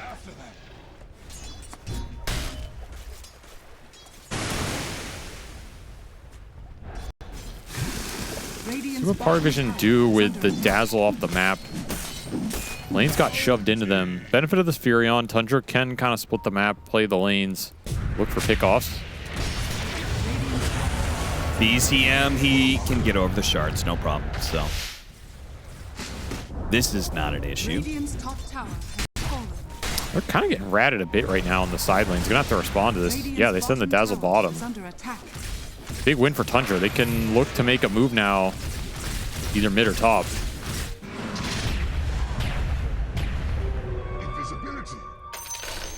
Looks like maybe they're looking at mid. Soxa picks up the Invis rune instead. Behind this dazzle bottom, quick kill and get out. Being too safe. Tundra continue to farm. Went the mantle on the alchemist this time around. Maybe that just helped with the lane shove. Stall this game out. Dire's middle tower is under attack.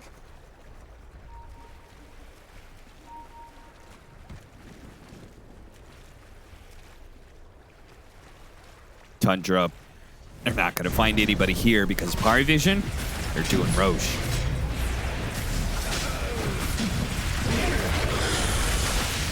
Very fast, too.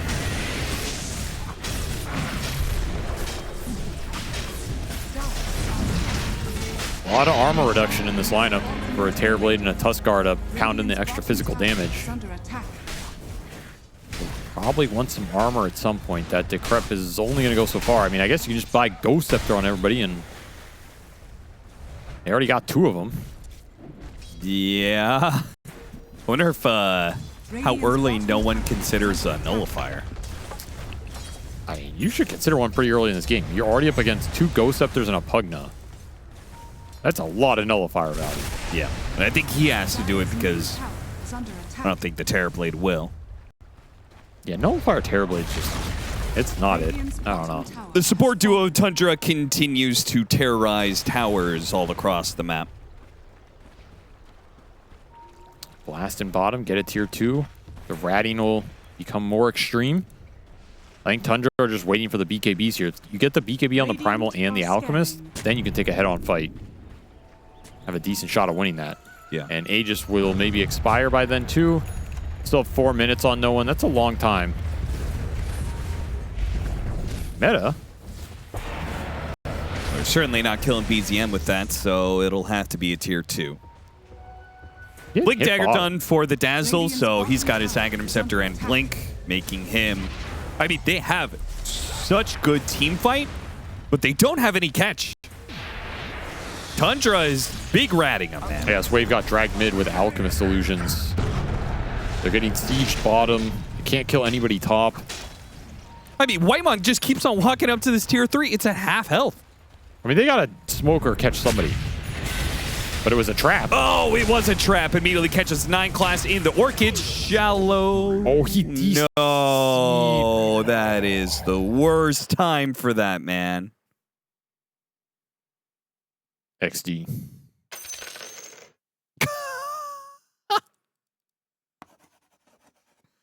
How you gonna tip him like that, dog? Yeah, that was a pretty BM tip, dude. Like, Hey, got beef? Unlucky. Relax. I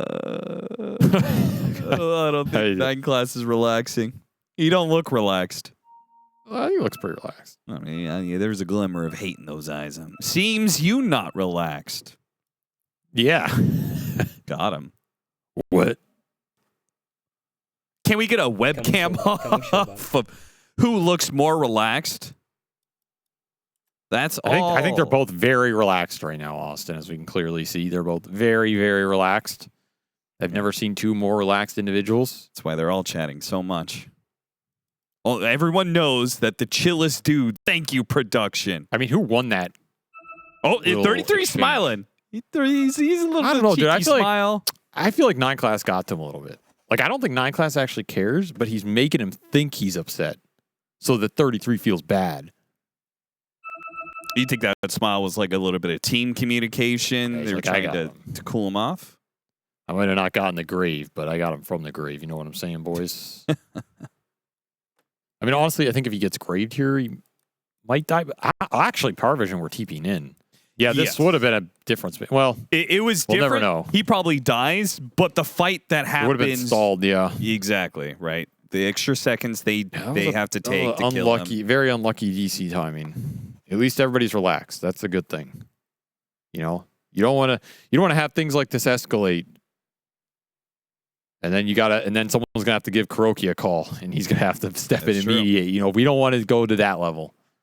Can we just say, can we tackle like communication 101? Because I don't think Dota players are too good. All right, at this it sort hit of me with thing, some. right.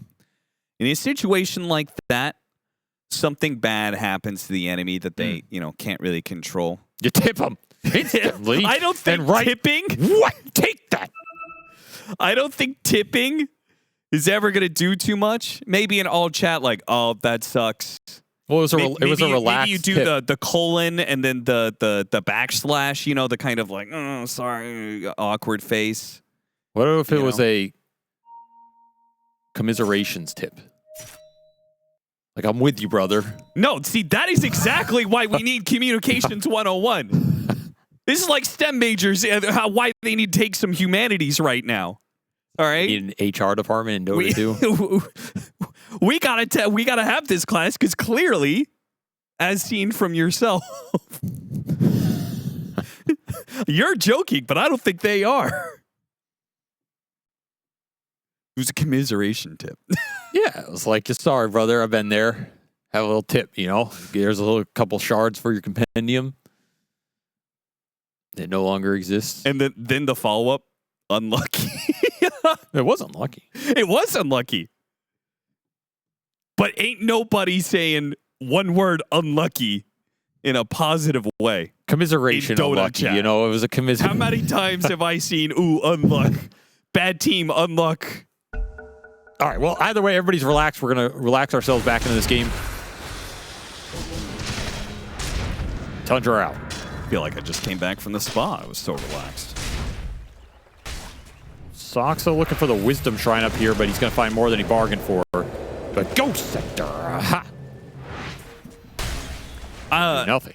I will say, I really like this Shrine of Wisdom change, even if it wasn't quite what the players wanted. Just because I feel like stealing the Wisdom Rune Shrine, whatever, is like harder in that situation, right? You can't just like all in suicide for it and be like, oh, I out-clicked you and died. It was worth it for me, haha. I mean, honestly, sometimes I'm just confused what pro players want. I don't think they know what they want. They just hate everything. So it's like... It's unlucky, man. Unlucky. You got to stay relaxed out here. No one? Looking for the deep cancel again. Roll in, roll in, roll in. Keep that boulder rolling. Got him. You broke my fall perfectly. Still an okay position for Pari Vision. A lot of this net worth lead is, you know, the Alchemist plus the Furion. Basically abusing abilities to get extra gold, but having weaker spells. So I think Pari Vision are in the stronger position right now. They can translate it into some more teamfight wins. So what, you're saying that Tundra has a kit where a gold advantage is kind of baked into the power of their heroes, therefore the game is 50-50 despite being a 5,000 net worth lead? Well, look at that, Austin. Would you guess what the win rate is? The win probability is right now. You want to pull up that chart? Well, it's 51-49. Look at that. 33 don't have mana yet. Tumblr, Hit him! Chibi. Hit him! No! You had to burn his mana! Unlucky. What can you do? Oh! Oh! I'm not sure who's going on who.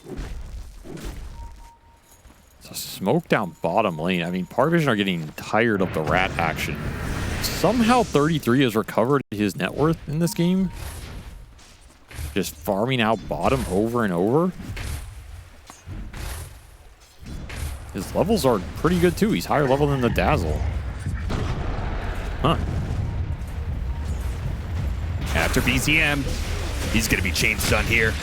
Even if he could get off the BKB, there was 9 class lying in wait with his Blink Dagger Walrus Punch. Honestly, I would kind of just like to see Pari Vision go high ground. You know, just go. Stop playing this nonsense with the ratting and well, Aegis is expiring, so Dire's top tower is under attack. Radiant's you middle looking at tower is the under big attack. screen. Production testing out the Tundra victory.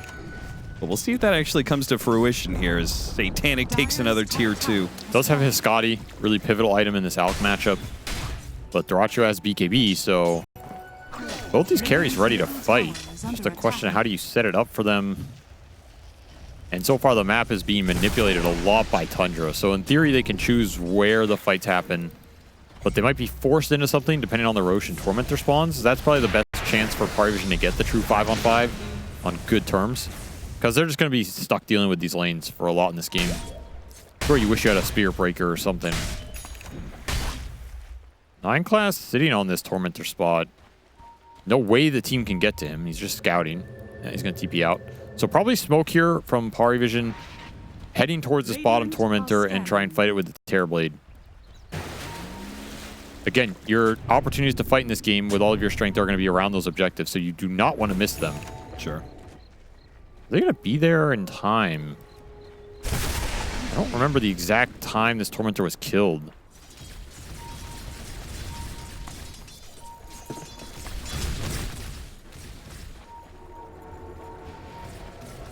Tundra smoke back.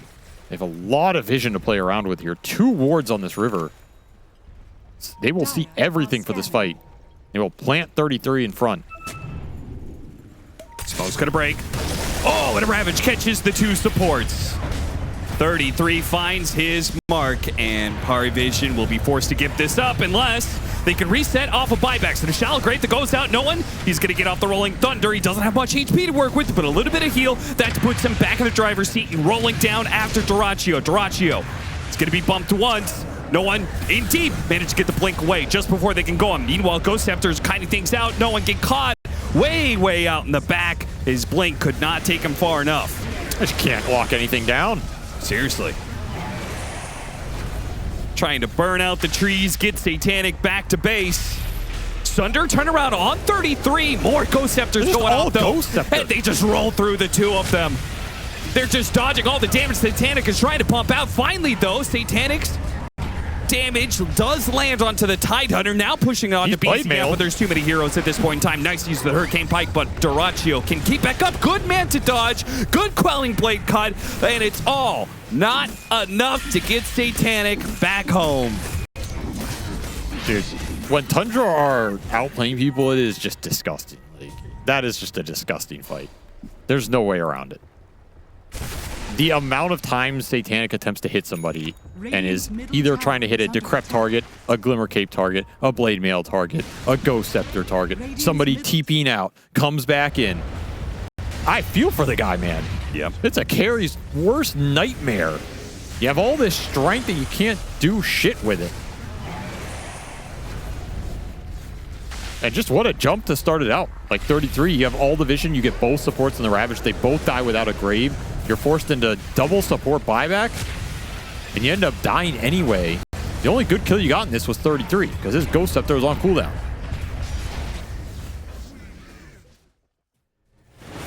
Just so tough. Okay, well, there's some Dyrachyo. You'll take that. 1,800, 1,700 gold kill. How many times have we gone through one of these replays and come back out to Dyrachyo dying? It's happened like 4 or 5 times this series. It is a classic. Funny part is that they're winning.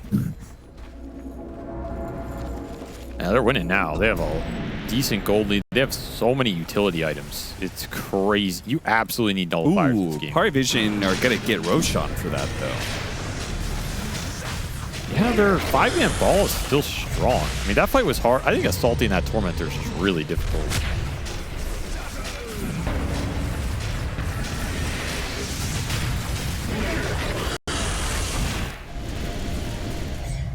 I think Nullifier for no one is the most important item for them in this game, and it's not close. Yes. They might need another one somewhere else, or a Hex somewhere or something, because it's just way too much to kite out this Terrorblade with. Got it. I mean, not getting jumped on both your supports will also help the situation. BKB on Dazzle. Nice little pickup.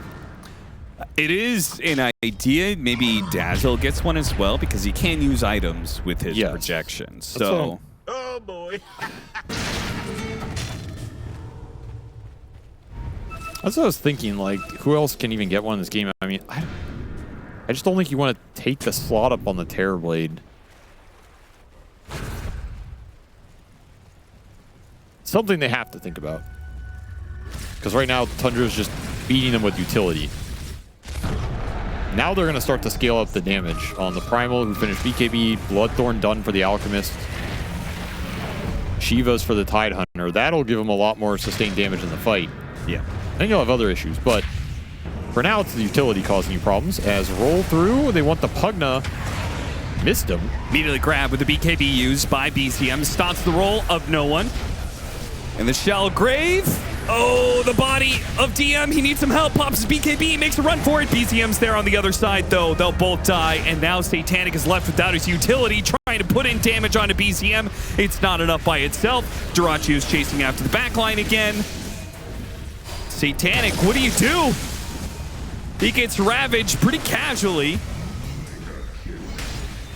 He's going after Whitemon. Glimmer Cape goes off. He's fine. Man. He's not going to get touched there. You can't catch Whitemon that way. Another great Manta into a Sunder. Like, Satanic is playing really well, individually speaking. Like, he's hitting the buttons at the right times, but Tundra have neutered him. He is powerless in these fights. PARIVISION are just crumbling now. Tundra on another level with the itemization and the spell usage here. They still had Ghost Scepters off cooldown. If he tried to hit a hero there. I mean, something to be said. Nice Manta dodge. All right. Good Rolling Thunder hits. BCM. He'll die. They'll get something. 33 is a little bit low, too. Wait a minute. They're going to win a fight without Satanic? Oh, that's a good TP cancel if you can finish the Tide. They want the Alk. Yeah, they want Jirachio. All in on him. They've taken all of his mana. He's not going anywhere. Okay. Decent base defense. Yeah, Tundra underestimating the power of PARIVISION without Satanic. And Nullifier done for the Pango. Oh, that's so big. Finally get the gold for that big item. I mean, I gotta say, he's just getting anchor smashed all the time, too. Yeah. Like, he has negative 207 damage here. This has got to be one of the best Ghost Scepter games I've ever seen in my life. Yeah, they have really bothered him with this item. Pango, Dazzle, TB cores, all physical damage. Tusk, all physical damage. Yeah, he's frustrated, man. Yeah. You just can't hit anything.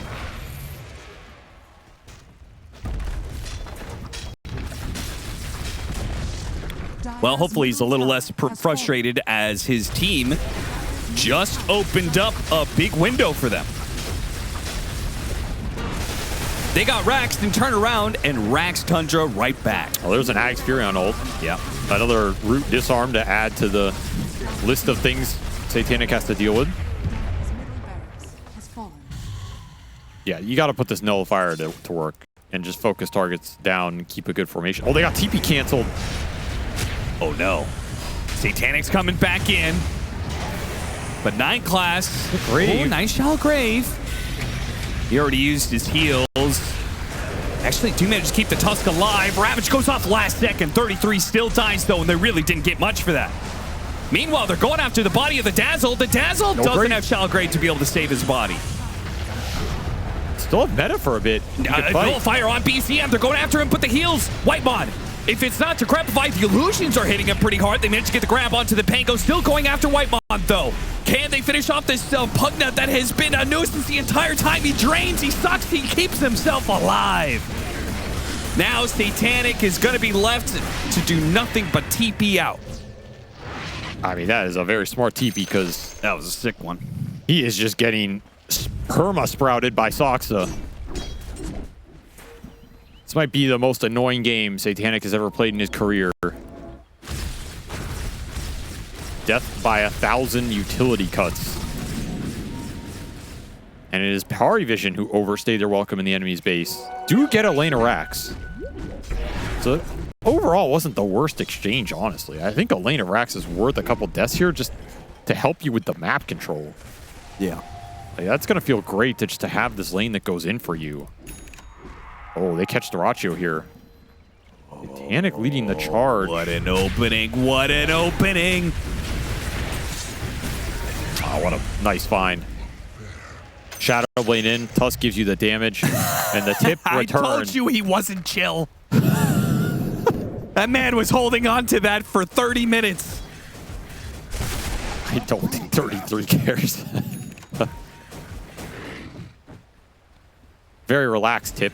Coming out from 9 class. Yeah. Silver Edge done on the Terror Blade. So now you have a break mechanic for the Tide. So if you can combine that with the Nullifier.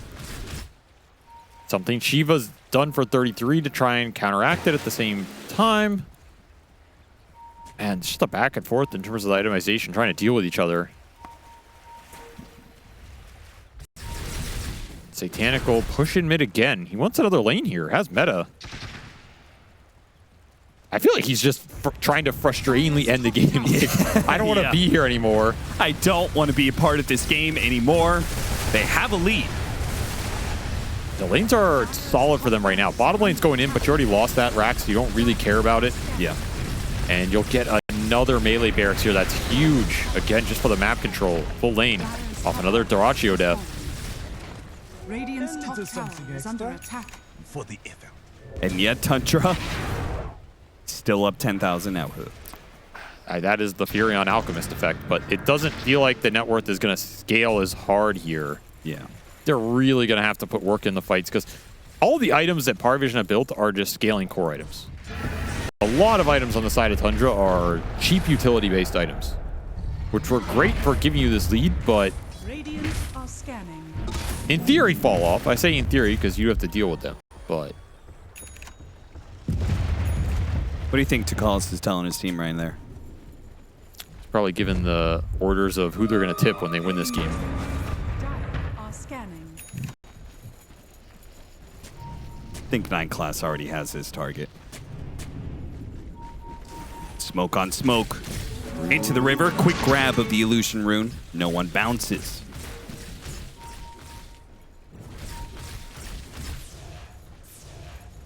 And normally Tundra would be able to ran out the side lanes to break this sort of situation, which I guess bottom lane is still going to push in, but Tundra no longer has that map advantage as mid and top will always push into the favor of PARIVISION. We're setting up for Roshan right now. So the map control in the middle part of the map is so important. Refresher for the Furion. He is rich. Yeah. Again, a lot of this gold has come from the other heroes. So it's kind of inflated, but double Wrath of Nature Ags. Potential 6 seconds of Entangle. It's not nothing. He also has the Sprout Leash. Something to consider here.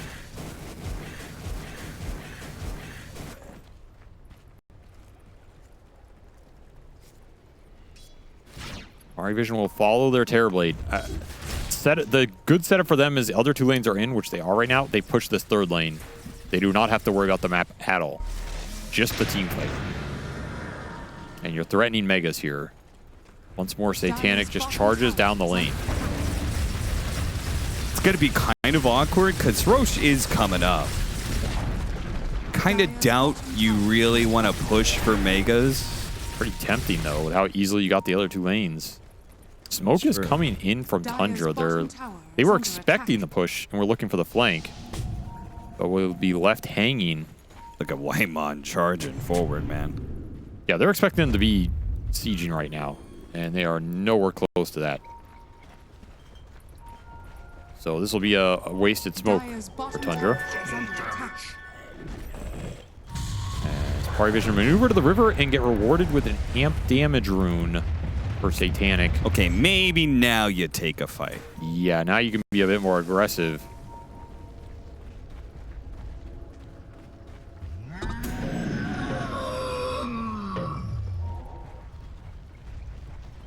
Or just wait for the Roche. Guaranteed spawn within a minute.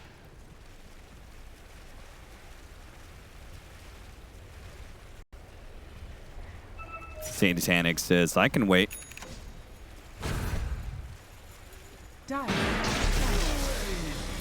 Scan on the pit. Tundra scrambling to get there. Or not. Not scrambling at all. Very casually. Guess they have the tree to scout things out. And another smoke to burn. Looking for the Pango if they can find him on the jump. Be the best target. I mean, they've had really good success when they're able to catch these supports, but they go for Satanic in this situation. Satanic turns around with this BKB with the roll-in from 9 class. He disrupts things beautifully, and they just demolish Tundra this time around. Satanic tipping Dyrachyo midway through the series. He knows this is already done. Instant buy on 33, but the damage is done. That is not the target he wanted to find on that jump in. Instant BKB from Satanic. Been on point with the item mechanics this game, despite it being a frustrating one.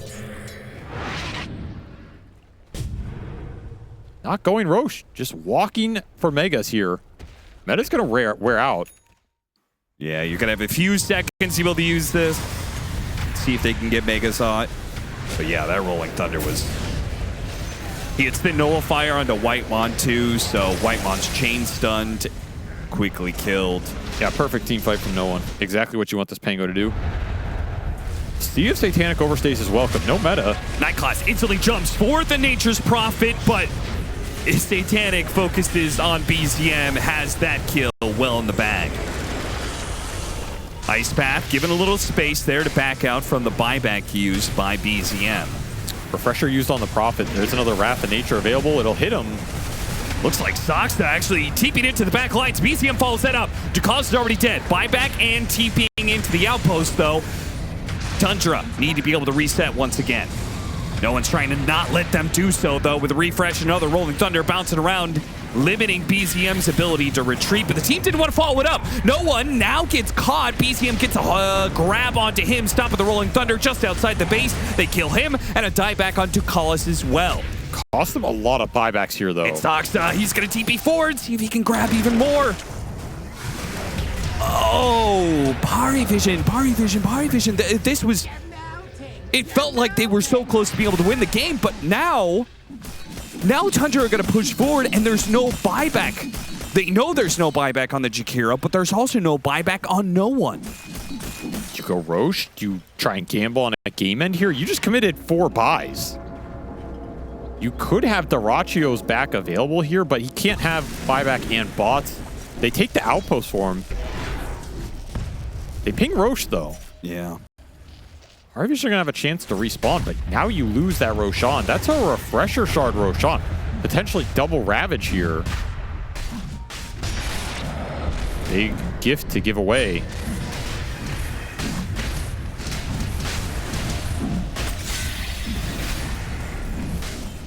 All that gold lead is gone, though. All that advantage. That is true, yeah. And it's still a 50-50 game somehow. Of course it is. Law of Tundra. No matter what the gold is, it is a 50-50 game. Aegis on the Primal, Cheese to Pugna, and a Refresher Shard to 33. I think that's the big one here. Double Ravages. That's a lot to play around with. You have to catch some of these heroes before the BKB. That's the issue. And the Dazzle, in theory, can always grave somebody. Yes. So it's really awkward here for 33. Which makes it really bad for a hero like Terrorblade. Right, if you could always ensure that there's a shallow grave on somebody, and if he always uses it on the Terrorblade, you probably always get off asunder. Yes. Pretty much. Like, I don't think there's a way for Tundra to all-in Satanic if DM is close by. Yeah. And it doesn't matter if DM... Well, he doesn't have the shard yet, actually. Oh. That is a big difference. He should get that. Yeah, he should buy the shard, because now if you catch the Dazzle and the Ravage, he can't project. Which is a huge deal in this game. I just assumed he had it, but As did I. okay. So a lot more pressure on the positioning now for the Dazzle. You have to throw that projection out early. So it's just covering Satanic as they're just going to run into each other. Meteor rolling thunder nullifier placed onto BCM. He dies fast, but he has the extra life. 33. Jump in, 33, hits the Ravage. Goes for Satanic and resets. Doesn't go for the double Ravage there. Got a BKB out of Satanic and says that's good enough. Refresh on no one.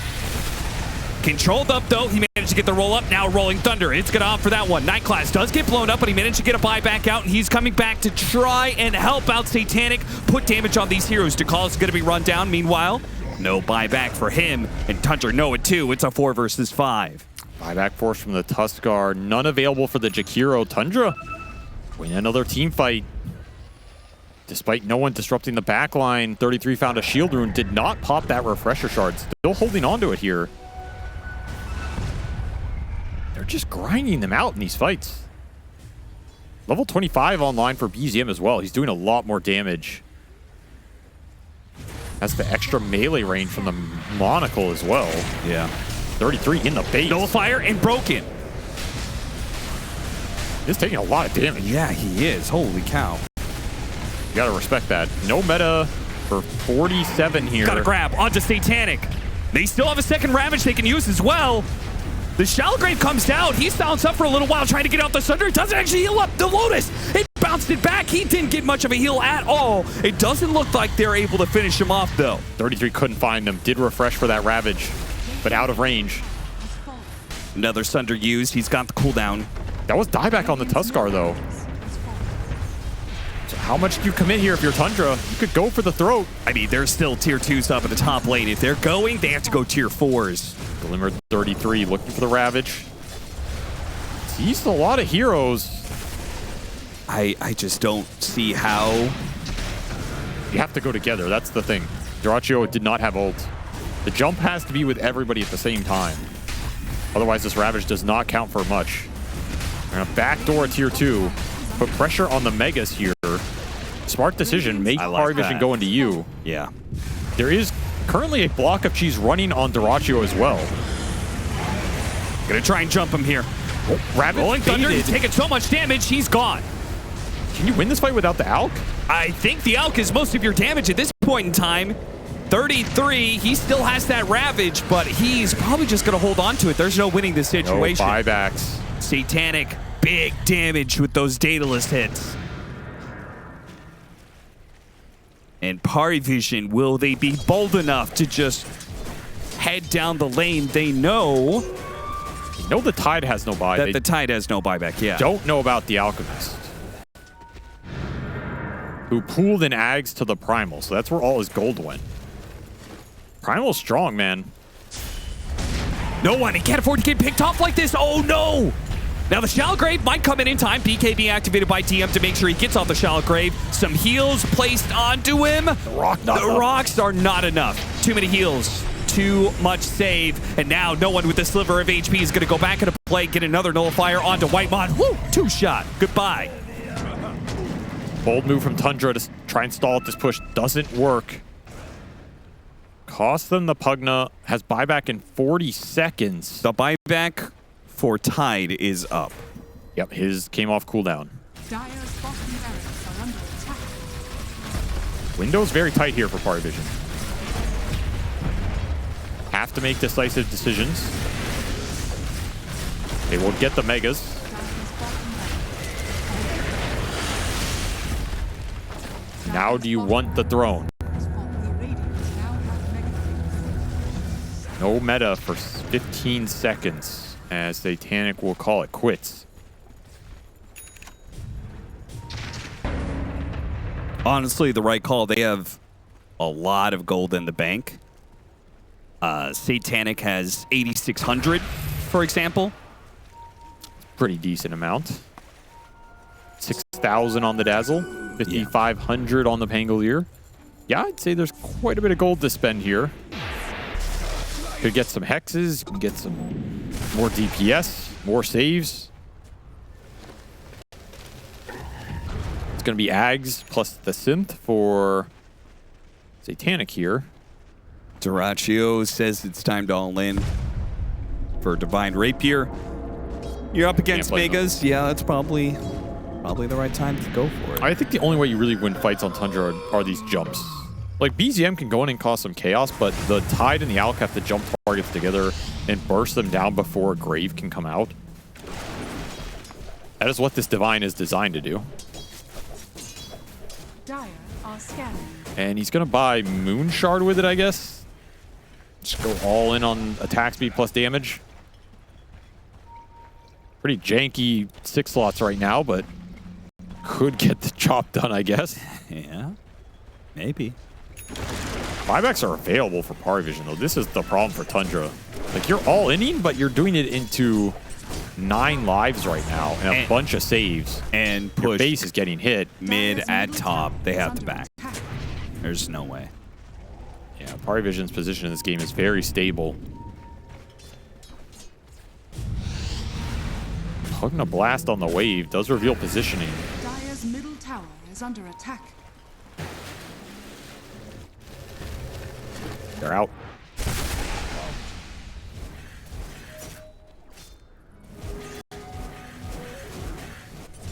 Sox needs that 25 real badly. This Treants might give him an opening at some point to, like, I don't know if he's ever strong enough to backdoor the top lane or anything, but I don't. Is this a game you take 0 teleport cooldown to help deal with the megas? yeah, I guess if your goal is upkeep, it's teleport. If it's trying to even things out, then you need the Treants. Well, he might just be dead. And then it doesn't matter. Can he get off the BKB? Nope. Nope. No buy. Amp damage available for Satanic. He wants to end this game.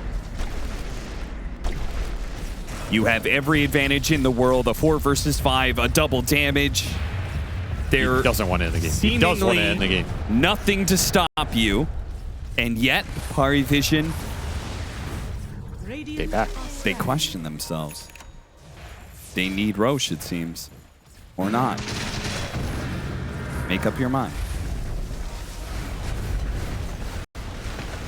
all right, big bad Satanic. The kid takes 1 tier 4.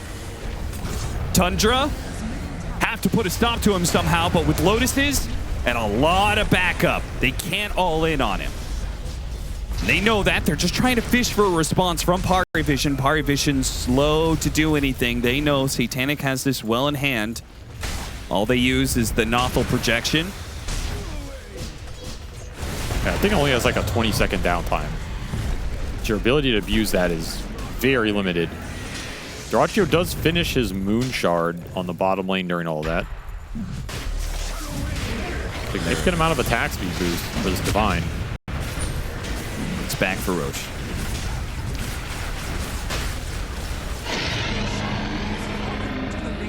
There's just no counterplay available in terms of a throne race because nobody on Tundra has bots. Yeah. So it would just be Soxa trying to do it on his own, which I think he can get through backdoor, but it's not fast. Yeah, it's definitely not going to be faster than PARIVISION hitting it with no backdoor protection. Oh, no way you win a throne race, but maybe you're sitting there for a minute and they don't see you. I don't know. Yeah.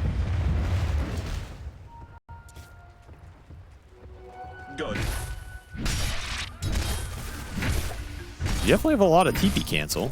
You got that going for you. That is true. You get him in the right situation, they try TP out, you hit him with the Wrath of Nature, the Aghanim Scepter, locking him down. But how do you get that opening in the first place? With all these creep waves pushing in.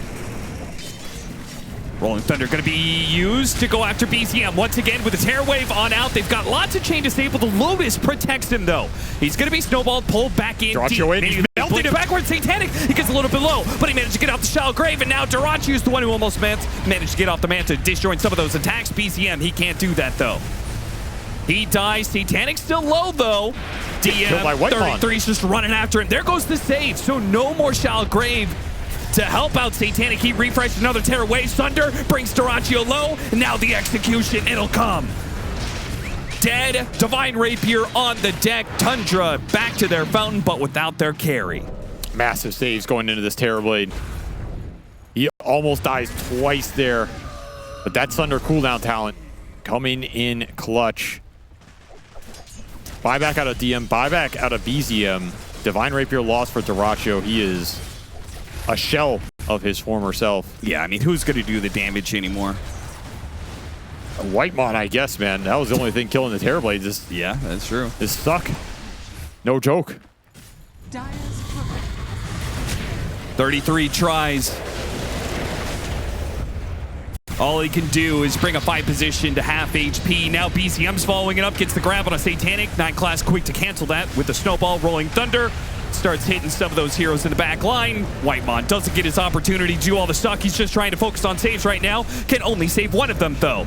33 dies while BCM's spared by the Decrepify. Soxa, he is victim to his own sprout at this point in time as Satanic pushes forward with an army of Mies that will not stop. He wants to kill everybody of Tundra. He doesn't want to just go for the throne. He wants to kill them one by one for all the frustration they caused him in this game too, with the Ghost Scepters and Decrepifies and Glimmer Capes and Sprouts and Force Staffs. He will punish them. And he will kill them over and over and over again. Satanic That sucked though. got off the Sunder. He still had an Aegis. But just to make it fancy, gets off a 1 HP Sunder. Dyrachyo back into play, trying to finish off this carry. A Shallow Grave. He might be able to still fight through it though, but he needs to make sure he lives. Satanic, yet another Sunder. BZM, he'll be the victim of that one. Satanic just will not die. He gets so many lives, they can't stop him. A Lincoln protects him from unstable concoction. Has to be thrown over to no one. They can't stop him. What a wild series. That was honestly closer than it looked. They dive hacked on 3 heroes. It's Pari Vision. It's a tough matchup too. Playing up against the famed No One Storm Spirit. Quintessential player-hero combination that is dated back all the way to 2015? Is that about the right area? 2015, 2016? Yeah, 2016 was that fabled BP year. Yep. Gotta be around there. A decade of this man. 30 seconds. I would say menacing the scene, but I guess he was gone for a while, but still. I don't think he was doing a lot of menacing in the in-between period. Well, he was menacing... Menacing pubs. menacing pubs. There you go. D-word early here. I'll pretend I didn't enjoy this. A lot of extra XP for the Monkey King. Not too bad. Good for BZM in this mid matchup. Get level 2 first. Put in some extra pressure. As, yeah, there are a lot of signatures in this game. No One Storm, DM Enigma. Yep, that's a big one. 3 bounty runes for Pari Vision are already off to a good start, so BZM may have gotten the extra experience from a cheeky ward. Yeah, that's a cool play. Tundra setting up for an early first blood for Dyrachyo, and Eidolon kills on top of that. That is big gold boost. Very large. So that actually offsets the 3 bounty runes. They walk away with like a 200 net worth lead. So kind of even across the board. Odd way. Yeah. There's also this gold inflationary combo for Tundra yet again. The Doom Bounty Hunter, the Track plus the Devour. Yeah. Another signature for 33. And then you get White Mon on his Warlock, perhaps the best Warlock in the scene right now.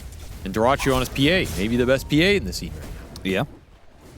So everybody just went for comfort, it feels like. You know, game 3, late at night. Just pick what we're good at and outplay them. Good old-fashioned barn burner. Now, 9 class had an excellent performance on the Bat Rider. Satanic under the gun a bit here. He had an excellent performance on the Bat Rider, and it could be that very player-hero combination and his performance that pushed BZM into the facet that he went for, which is not the tree hopping facet. I don't remember what it's called, but he went Wukong's Faithful. I think this facet's a little underrated, to be honest. Still pretty strong. As they chase down 9 class, Dyrachyo getting real aggressive. And the aggression continues top. They're just pouring the damage into this Broodmother. Still level 1. Just getting Infernal Bladed constantly. I guess that's the danger of running this Broodmother against the Doom a second time around. Tundra, 33 Saksa, they're good enough to learn from the previous laning experience. I don't know, Satanic seemed pretty motivated after like halfway through that game too. He's like, I'm just gonna turn on Giga Satanic mode and Omega carry this game. You pissed him off, that's what happened. They made him mad. Don't make him mad. Don't make him mad. And Kid's got a temper. he just went into the zone, dude. Like the mechanics in that game were out of control. Oh yeah. I think game 1 was Dyrachyo's game, game 2 was Satanic's game. And now they're on some heroes that fit them well and are going to try and take over game 3. Continuing to be a nuisance here. DM, he is giving away a lot of Eidolons to Tundra at this rate. Strong gold lead for Dyrachyo early as he will win the Lotus for free up top. Let's see if PARIVISION battle this. No, they're going to concede it as well. So double Lotus for Tundra.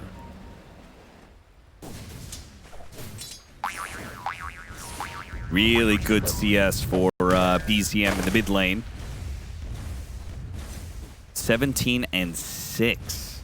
Nice number of denies, and while he took a little damage for it, it's easily rectified with one Boundless Strike. Nice glyph. He faked it out. Still got him on and the glyph. Still got him on the glyph. That was well played. And no one got him. What I please. You have to remember that healing got reduced a lot. Yeah. So it isn't as strong as it used to be either way, but yeah. No one reducing a lot of that HP, evening out this matchup. The lanes will swing PARIVISION's way again by all those little margins. I do kind of expect the lanes to get better for PARIVISION over time. Sure, the Enigma lane is definitely one of those. Yes. BZM. The level 5 Enigma with Drum should be super strong. Storm with 6 doesn't care as much anymore, though he's losing water runes here to the bounty. Very annoying for no one. Yeah, considering that no one was putting him into kill range on the Monkey King, the fact that he gets a water rune secured for the Monkey and the other one is taken away from him, that's going to feel pretty bad. 9 class, he's going to try and help out this lane matchup, long range flame break, bumps him back in, the blood grenade to chase him down. BZM will fall. Super heads up TP from 9 class. Identifying BZM is way in over his head. No ability to leap out with the tree dance. Blood grenade will seal the deal. Gets a courier snipe before that, so the trade-off in the water runes was 9 class doing his stuff. Gets a courier, gets a kill. Well worth it. Will send no one to base, but he's not sad about that in the slightest. Yeah. So you're evening out this lead that existed on the Phantom Assassin in the other lanes as the Broodmother continues to free farm up here.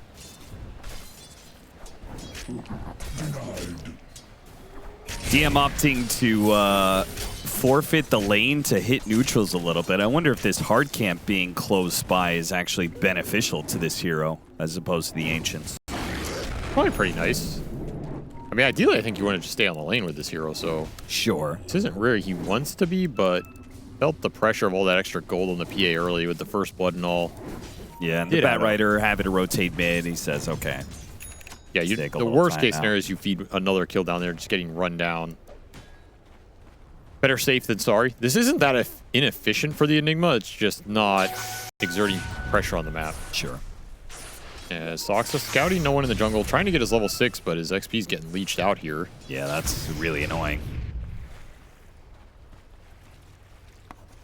Dire's top tower. Waimon is coming over. I mean, The you're on support damage. duo is not the not the strongest. Yeah, not the scariest.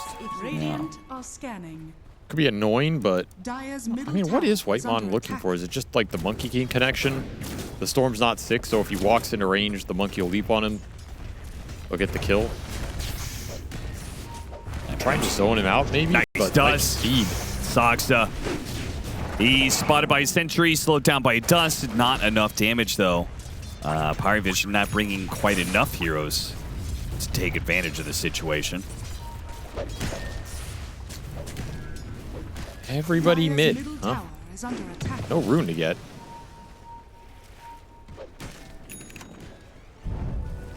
Look for Whitemon here. Should be able to have him. The self-heal. Is that going to keep him alive? Last bit of damage from no one comes in. It's not enough. And now he's got to zip down. Oh, he doesn't make it. Now he does. Noticed, I think. Yeah. Good call by 9 class. It's an expensive attempt. It's going to send the Storm back to base again while BZM continues to farm. Just kind of looking for him there, but no cigar. Awkward early game. I do also want to say this is the second game we've seen today with Moonlight Shadow on Mirana. Nice rotation from Dyrachyo. I was just going to comment how well Dyrachyo was doing in lane. 14 denies, 55 CS, but adding on top of that, an early scalp of Satanic. That is perhaps the crowning piece of his laning phase achievements. Yeah, it feels good. And they're going to try and get this Enigma bottom with the monkey rotation. Dyrachyo just wants to kill everybody right now. Yeah, running it back to back. Not gone for long. When you have control of the gates, you have control of the side lanes. Well, Dyrachyo's giving you right now more than he's taken. Radiant's middle tower As is Power under Rune attack. haste to no one. Very Radiant's happy about that courier one. has been killed. He needed some rune luck here. Radiant's courier has been killed. Try and do something with it before this Doom comes out. This was over before it started. You can get this monkey kill would take a lot of pressure off the map. They've got him slowed down with the sticky napalm, so he's not going anywhere. Trying to dodge the boundless strikes. BZM looking for the outplay. But Saksa opened it up. Radiant's damage. bottom tower is under attack. A clever play, hitting him with a stun to follow Boundless Strike. Dyrachyo still going to hunt down 9 class. Radiant's top Do lose tower the is Doom under top, and this attack. tower is getting sieged by the Brood. DM made the rotation with the drum. A lot of summons this drum can boost up in this game with the Eidolons and the Broodlings. So even though you had ice armor on the Doom, you still fall, and that tower just instantly dies. That is one difference in this game, is PARIVISION have a lot more tower pressure. So Dire's if you middle give up tower some kills is around under these tier attack. 1s, they're just going to melt. You're saying in compared to game 2? No, compared to Tundra's draft. Radiant's Oh, top okay, okay. tower Right, is you really only have this golem to kind of convert after a fight. Yeah. They're more skirmish-based. They want to play around the bounty hunter, get the track online, just take fights. Not as objective going until the PA is ready to cook. I guess I'm thinking more in the context of game 1, where, I mean, they lost that off-lane tower. 33 didn't have a great lane, and it didn't matter. They still recovered from that game pretty well. Like, at that point in time, Satanic, he was kind of already hitting mid-tower, you know? So, if anything, I would almost say that Tundra's offlane did maybe perhaps a bit better than they did in game 1 against this Broodmother. I agree. I just think this draft is a much more PARIVISION suited draft. It has a lot more of the ghost lane shove mechanics. Okay, That they like to yeah. play around with. It has more vision and jump mechanics with Mirana ulti plus the bat and the storm. Like, there's a lot of map pressure that this draft can create very quickly if Tundra don't respond accordingly. Killed your little courier, now trying to kill you too. Kiting him out until DM gets here. I think he's gonna live. Yeah, Satanic, that is. Yeah, for sure. This is that Brood Doom matchup. It's really weird. It can easily go both ways. BZM fighting out with the Wukong's command, gets the kill on 9 class. Will he survive against no Oh. one? He will! Double kill! Oh, what a big play from BZM. Gets forced into a corner, fights his way out of it. What could have been more momentum going PARIVISION's way turns into a huge amount of experience for the Monkey King.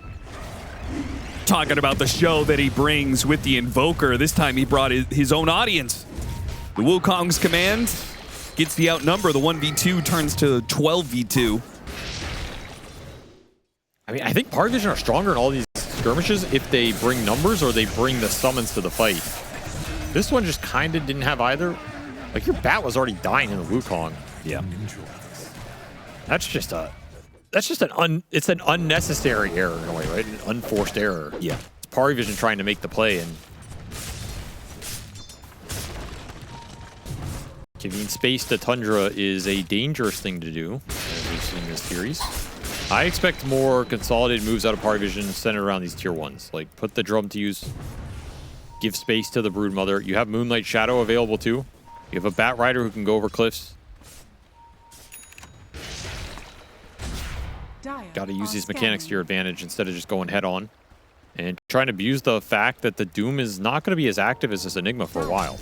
If you don't get an advantage out of that, yeah, you can go lay here with the Black Hole, but there is the Golemancer. There's a Monkey King that's annoying. There's a Doom that's annoying.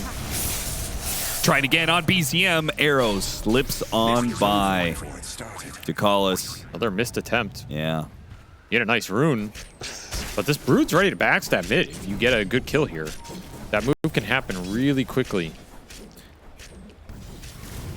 Perhaps the Broodmother is needed to get the kill in the first place. Radiant's bottom tower is under It's kind of getting surrounded up here. Radiant structures are fortified. Oh, that's a value shuriken. Yeah, that through and through fast. It makes this matchup a whole lot easier. Radiant's middle tower is under attack. Moonlight pop. Trying to get the Invis Black Hole bottom. Might just get it. They've got him. Big kill. Dyrachyo was... He has his BKB. Ooh, that's unfortunate. But yeah, Battle Fury arrived just as he dies. Perfect time to get that kill. And these are the kills you want near the tier 1s. Easy conversion. Sure. You're going to give it to no one. That'll also open up Dire Sight's advantage for the Tormentor. 100%. Something that Tundra are going to have to consider. They have two big team fight heroes, the Warlock and the Monkey King, but that's kind of it when it comes to that 5 versus 5 this early on. They got to protect BZM right now. If he falls, his tier 1 mid is going to fall, and that map is just completely open for PARIVISION's lane shove to go to work. So this Monkey King is the biggest point on the map right now. Getting aggressive with it. He really is. Diving into the tier 1 tower to get the kill on 9 class. No one trying to get the punish in. Arrow. Oh, man. Once again, it slips on by. Tundra on their toes always. Head on a swivel looking for these arrows from every direction and continue to dodge them. Gotta protect that monkey and bring in numbers mid. And should get the tier 1 in return. Golem still available. Mage Slayer done for BZM very early here. Solid Mage Slayer game. Get the hit on the Storm. Even the Bat Rider. A lot of reduction that can go to work. As Soxa scouting out. Supports, but not a huge amount of jump available. As Wisdom Shrines get split. Smoke through triangle. Callis, he tries to scout it out. Arrow doesn't hit anything, but he seems to have the right idea. Dire's courier has been killed.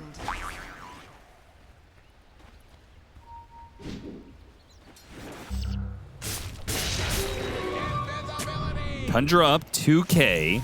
Once again, 33. He's going to go for an early Glimmer Cape. He's just loving this item. Last patch, this patch, all patch. And he goes through the gate to set up on Tormentor. So Tundra, they may not have the TP point of the safe lane tower, but they're still going to try and make a move. 9 class in Invis rune. A perfect setup. Oh, whoa, whoa, whoa, whoa, whoa.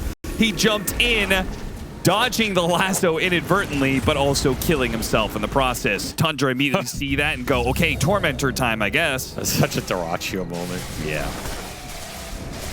Like, I'm in danger? No, now I'm in danger. I'll kill myself before you kill me. Yeah. Eidolon goes to scout it out. Tormentor is going to be done, but the gate, they're coming through the gate. Wukong's command goes out. Callis jumps in, immediately got doomed up, but the rest of Pari Vision, they're filing through the gate, and they're after Tundra now. The Wukong's command is keeping them at bay for now. Now the tracks also trying to cut down the tree. They cut down the right tree. They found him. BZM will be caught in the process, and they're going to go for even more. Golem's going to be dropped in the middle of this one. The Monkey King's already dead, though. They're going to run after the Warlock. He's dead, caught in the trees, and no one is making sure that 33 is slowed down to a crawl. He's not making it easy for him to get away. Satanic's trying to keep up. He just needs to hit him with the spawn Spiderlings. That's not quite enough damage, but he's caught up now. That ice armor's really annoying. It is. It builds up, but it is still Pari Vision with a huge advantage coming through that gate, and they get full team wipe for it. They kill Dyrachyo top and then 4 in the bottom right. An expensive Tormentor play. DM just walking in. Does have Black Hole, but very aggressive into the tracks. Got the backup of the full squad. PARIVISION, not afraid whatsoever of Tundra. I mean, they know Might there's just no get Doom. more pickoffs. Yeah. They're going to get more. With no Doom, not much of a threat. No one's a little bit low. another tree Nice cut. midnight pulse. That is a beauty. They wanted to collect on the kill of no one when he was low on mana, but instead BZM is going to have no impact. And PARIVISION, they're just running over Tundra now. This is the Brood Doom matchup. It's just so back and forth. Like when you have Doom up, you can make plays, you can take the fights. When you don't, Brood just runs the map, and you're pretty useless at interacting with him. PARIVISION taking advantage of this as they will get that tier 1 mid. And somehow, after wiping them on this, getting 2 more kills, getting the tier 1 mid, they're still down gold. Yep. They're not giving up though. While this is all happening, Satanic still forcing the issue here. Yeah, still kind of having a poke behind the tier 2 tower. Nobody dies. I mean, the fact they're still down gold after all this is like just absurd. Power of that Tundra early game, particularly those kills for BZM mid and Radiant's bottom getting that tier tower 1 is mid. under attack. Evening this out a lot here. Early halberd for DM. Pretty interesting. No ranged carry in this game, but still solid value disarm-wise versus these 2 right-click cores. For sure. Radiant's bottom tower And the blink is available on the Bat Rider now, so this lineup's coming together. Sure could hurt, man. Eidolons, illusions, spiders, a lot of spam to be thrown at these tier 2s. Tundra, they're looking at it going, how do we defend against all this muck? Yeah, I wish they had a bit more AoE clear. Yeah. Bounty is not amazing at playing into these summons lineups unless you can just find heroes and isolate them. Aggressive D-ward from Soxa, he'll get away with it. There's an amp damage on no one right now. A lot of firepower on the side of PARIVISION. Yeah, they just picked up his level 12, so got a few more galvanized stacks as well. I mean, Satanic's ahead of Duracho. He gets this butterfly. He's the PA now. Yeah. So Smoke up. They don't wait for BKB on Duracho. Oh, they're going to their ward on the triangle. Oh, yeah. They ping the Brood. The best target to find right now. Doom is up. Channeling on the Watcher. Oh, he starts backing away. Right as they get on top of him, he's out. The turnaround. Yeah, the turnaround, the potential is really there. DM's not sure if he can go in or not. PARIVISION say, okay, they missed, swing and a miss. Let's not give them an opening. Yeah, no one didn't want to TP that. Kind of interesting when you have this amp damage on the Storm. Yeah. Maybe waiting for his Kaya to be delivered. Yeah, he'll TP mid now. This ward is still up, but it's going to expire. So Tundra going to lose their vision. They were hoping to get a fight out of that ward. Will not get it. Just have to go back and finish the PA BKB. That's next on their list here. But that butterfly should get finished here from Satanic without getting killed again. That's massive.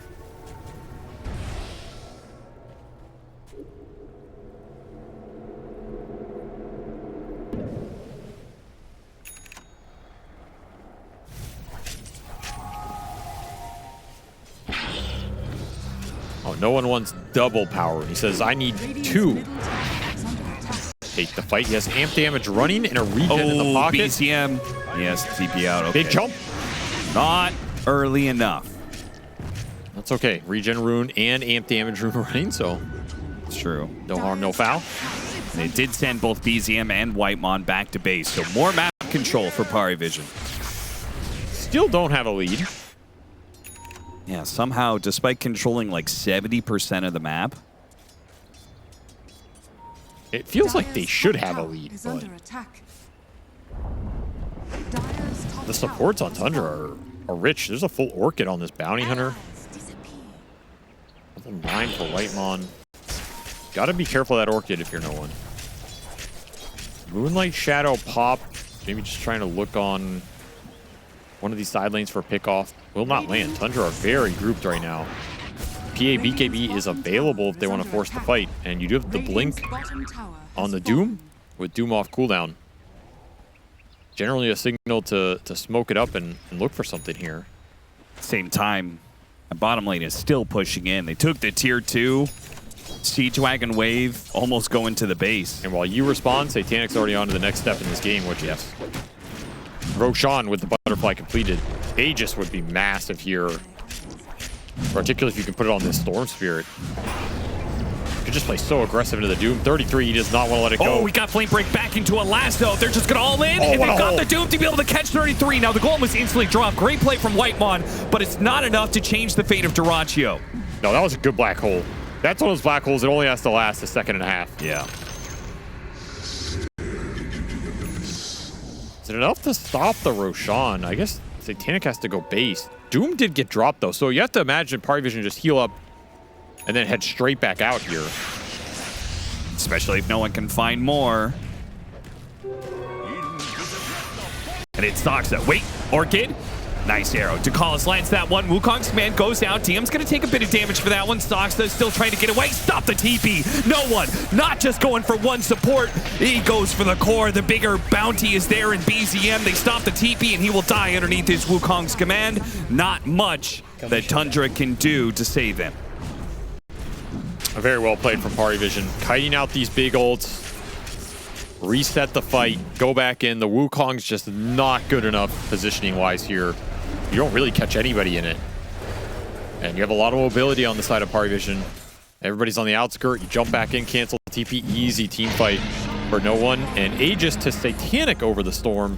I feel like they want this Broodmother to be the one getting really aggressive here with the butterfly timing. Do you think that means they aimed at hit high ground? Potentially, yeah. This could be a sieging Aegis in terms of the tier 2s. Maybe a high ground if you mess up a fight on the side of Tundra. If you use Doom Golem, don't have anything available. Yeah. Yeah, why not just hit it? You have Enigma to back you up with some early ores and utility. And you have Batrider to start the fight. If somebody shows on that high ground, you just blink lasso them.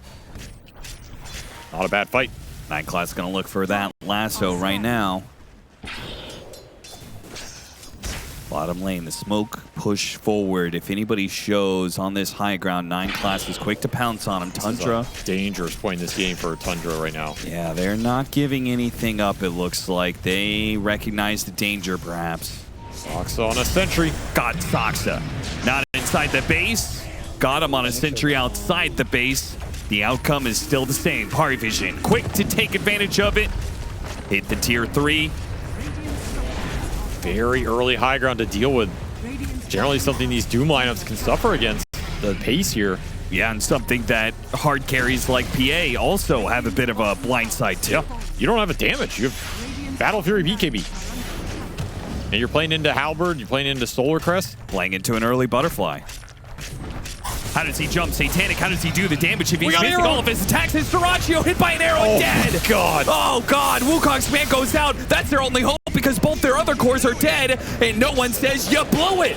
You missed your initiation. You missed your shot. You cannot stop Satanic now. 3 minutes left on the Aegis. He's already pushing Tundra, the rest of them back to the fountain. Just didn't BKB. Just got Malefist into arrow. Nice fatal bonds. That'll actually kick Parivision out of the base. But they already took the melee barracks. The damage has mostly been done. That's a very early melee barracks.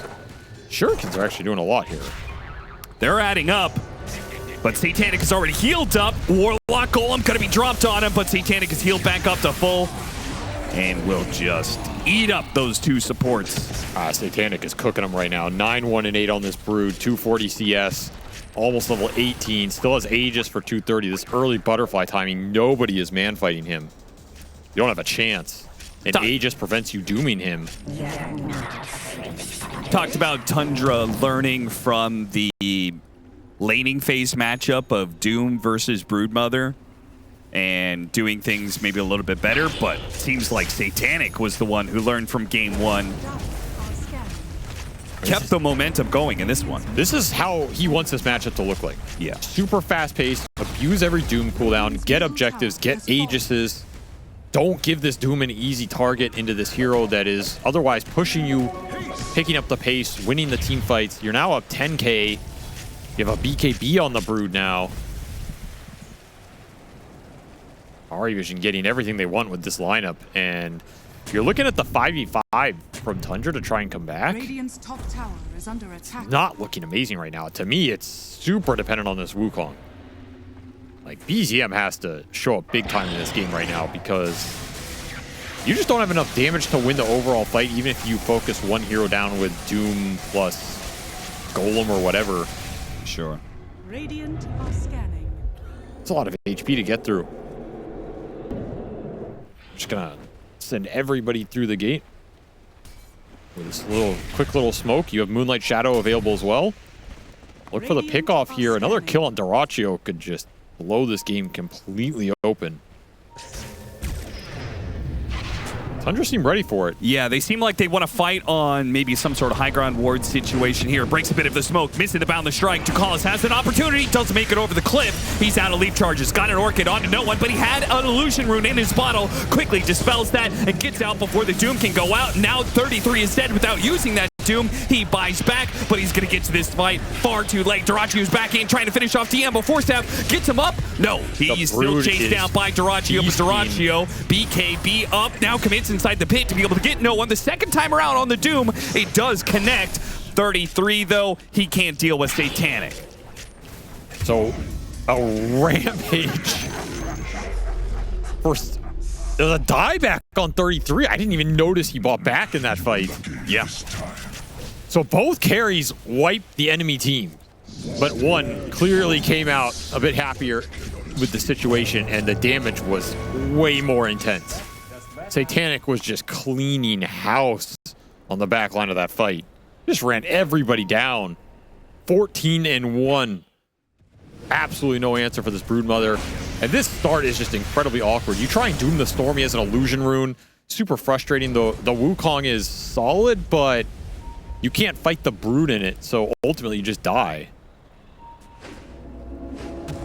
At least Dyrachyo gets out. That's a minor victory if you're Tundra.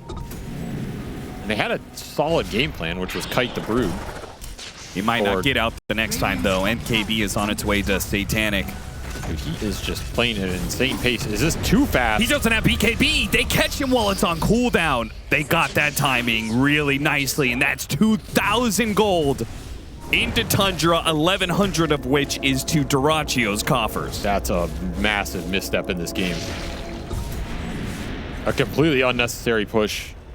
You feed away a massive streak, and it goes to the enemy carry, who's trying to catch up and outpace you just as you were finishing that counter item in the MKB. Tundra strike back. Very awkward.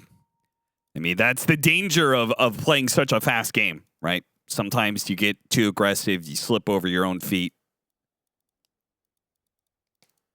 and end up throwing a big part of that lead that you had. I mean, this was a 90-10 game, but one death on Satanic cost them 10%.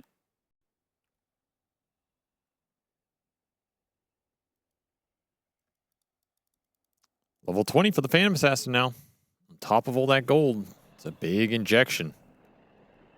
And as much as the Brood can clean up Tundra, this PA can also clean up Pari Vision. Dyrachyo was doing a decent amount of damage there. If the Doom lands on the Storm, the team fight looks a lot better as well. Yeah. There are little things like they had a huge opportunity there where Doom accidentally, I think, war stomped the Storm because he was hitting Ducalis and then Storm zipped into it.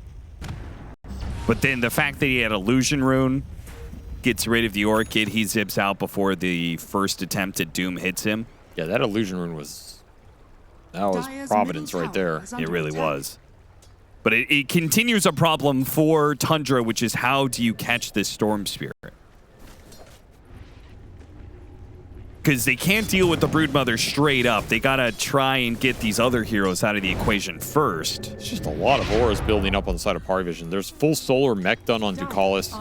Drum, Lotus, Force Staff, Heaven's Halberd on DM. This man just bought the whole arsenal. And then on the flip side, you have 9 class building carry. He went Witchblade Shard on the bat, so he's going to start becoming a damage threat. He could easily pick off one of these supports solo in the fight, which would be huge. Could free up the black hole if you get rid of the Warlock.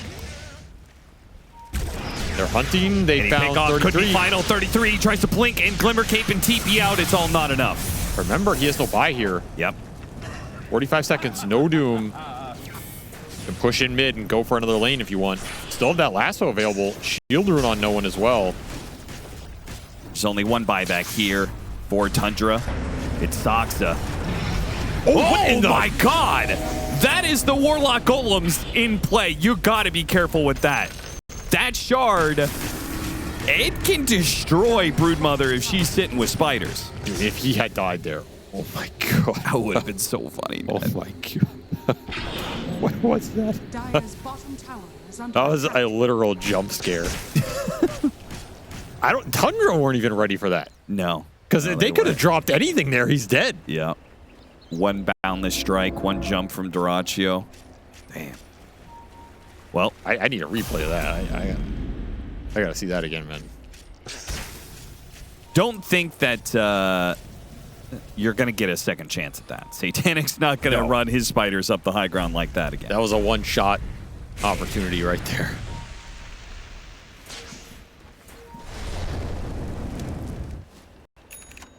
Kamusho ba? Smoke on mid. Satanic done for Duraccio. And Broach done for the Monkey King. Satanic kind of baiting him here. I don't know how much he wants to get jumped, though. He doesn't have BKB.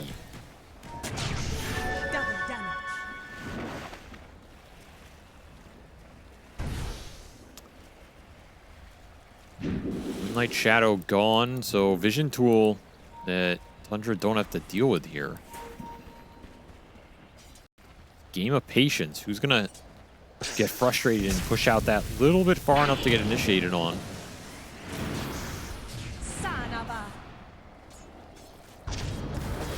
Roche's spawned bottom. Yeah, that's the hard part. You could force it here. You could also just wait for this bottom lane to push in if you're Pari Vision. Like, there's no rush here. Yeah, they've got 2.5 minutes where they control the Roshan pit a bit better. Dire's middle Tundra very likely going to be pressured into action here. Duraccio going for Takaz. Got lassoed. Whoa, Golem coming in. Can it save After him the in black time? It hole. is not. There is just too much control. A lasso, a black hole. They know all they have to do is all in Duraccio. No chance to even do anything there.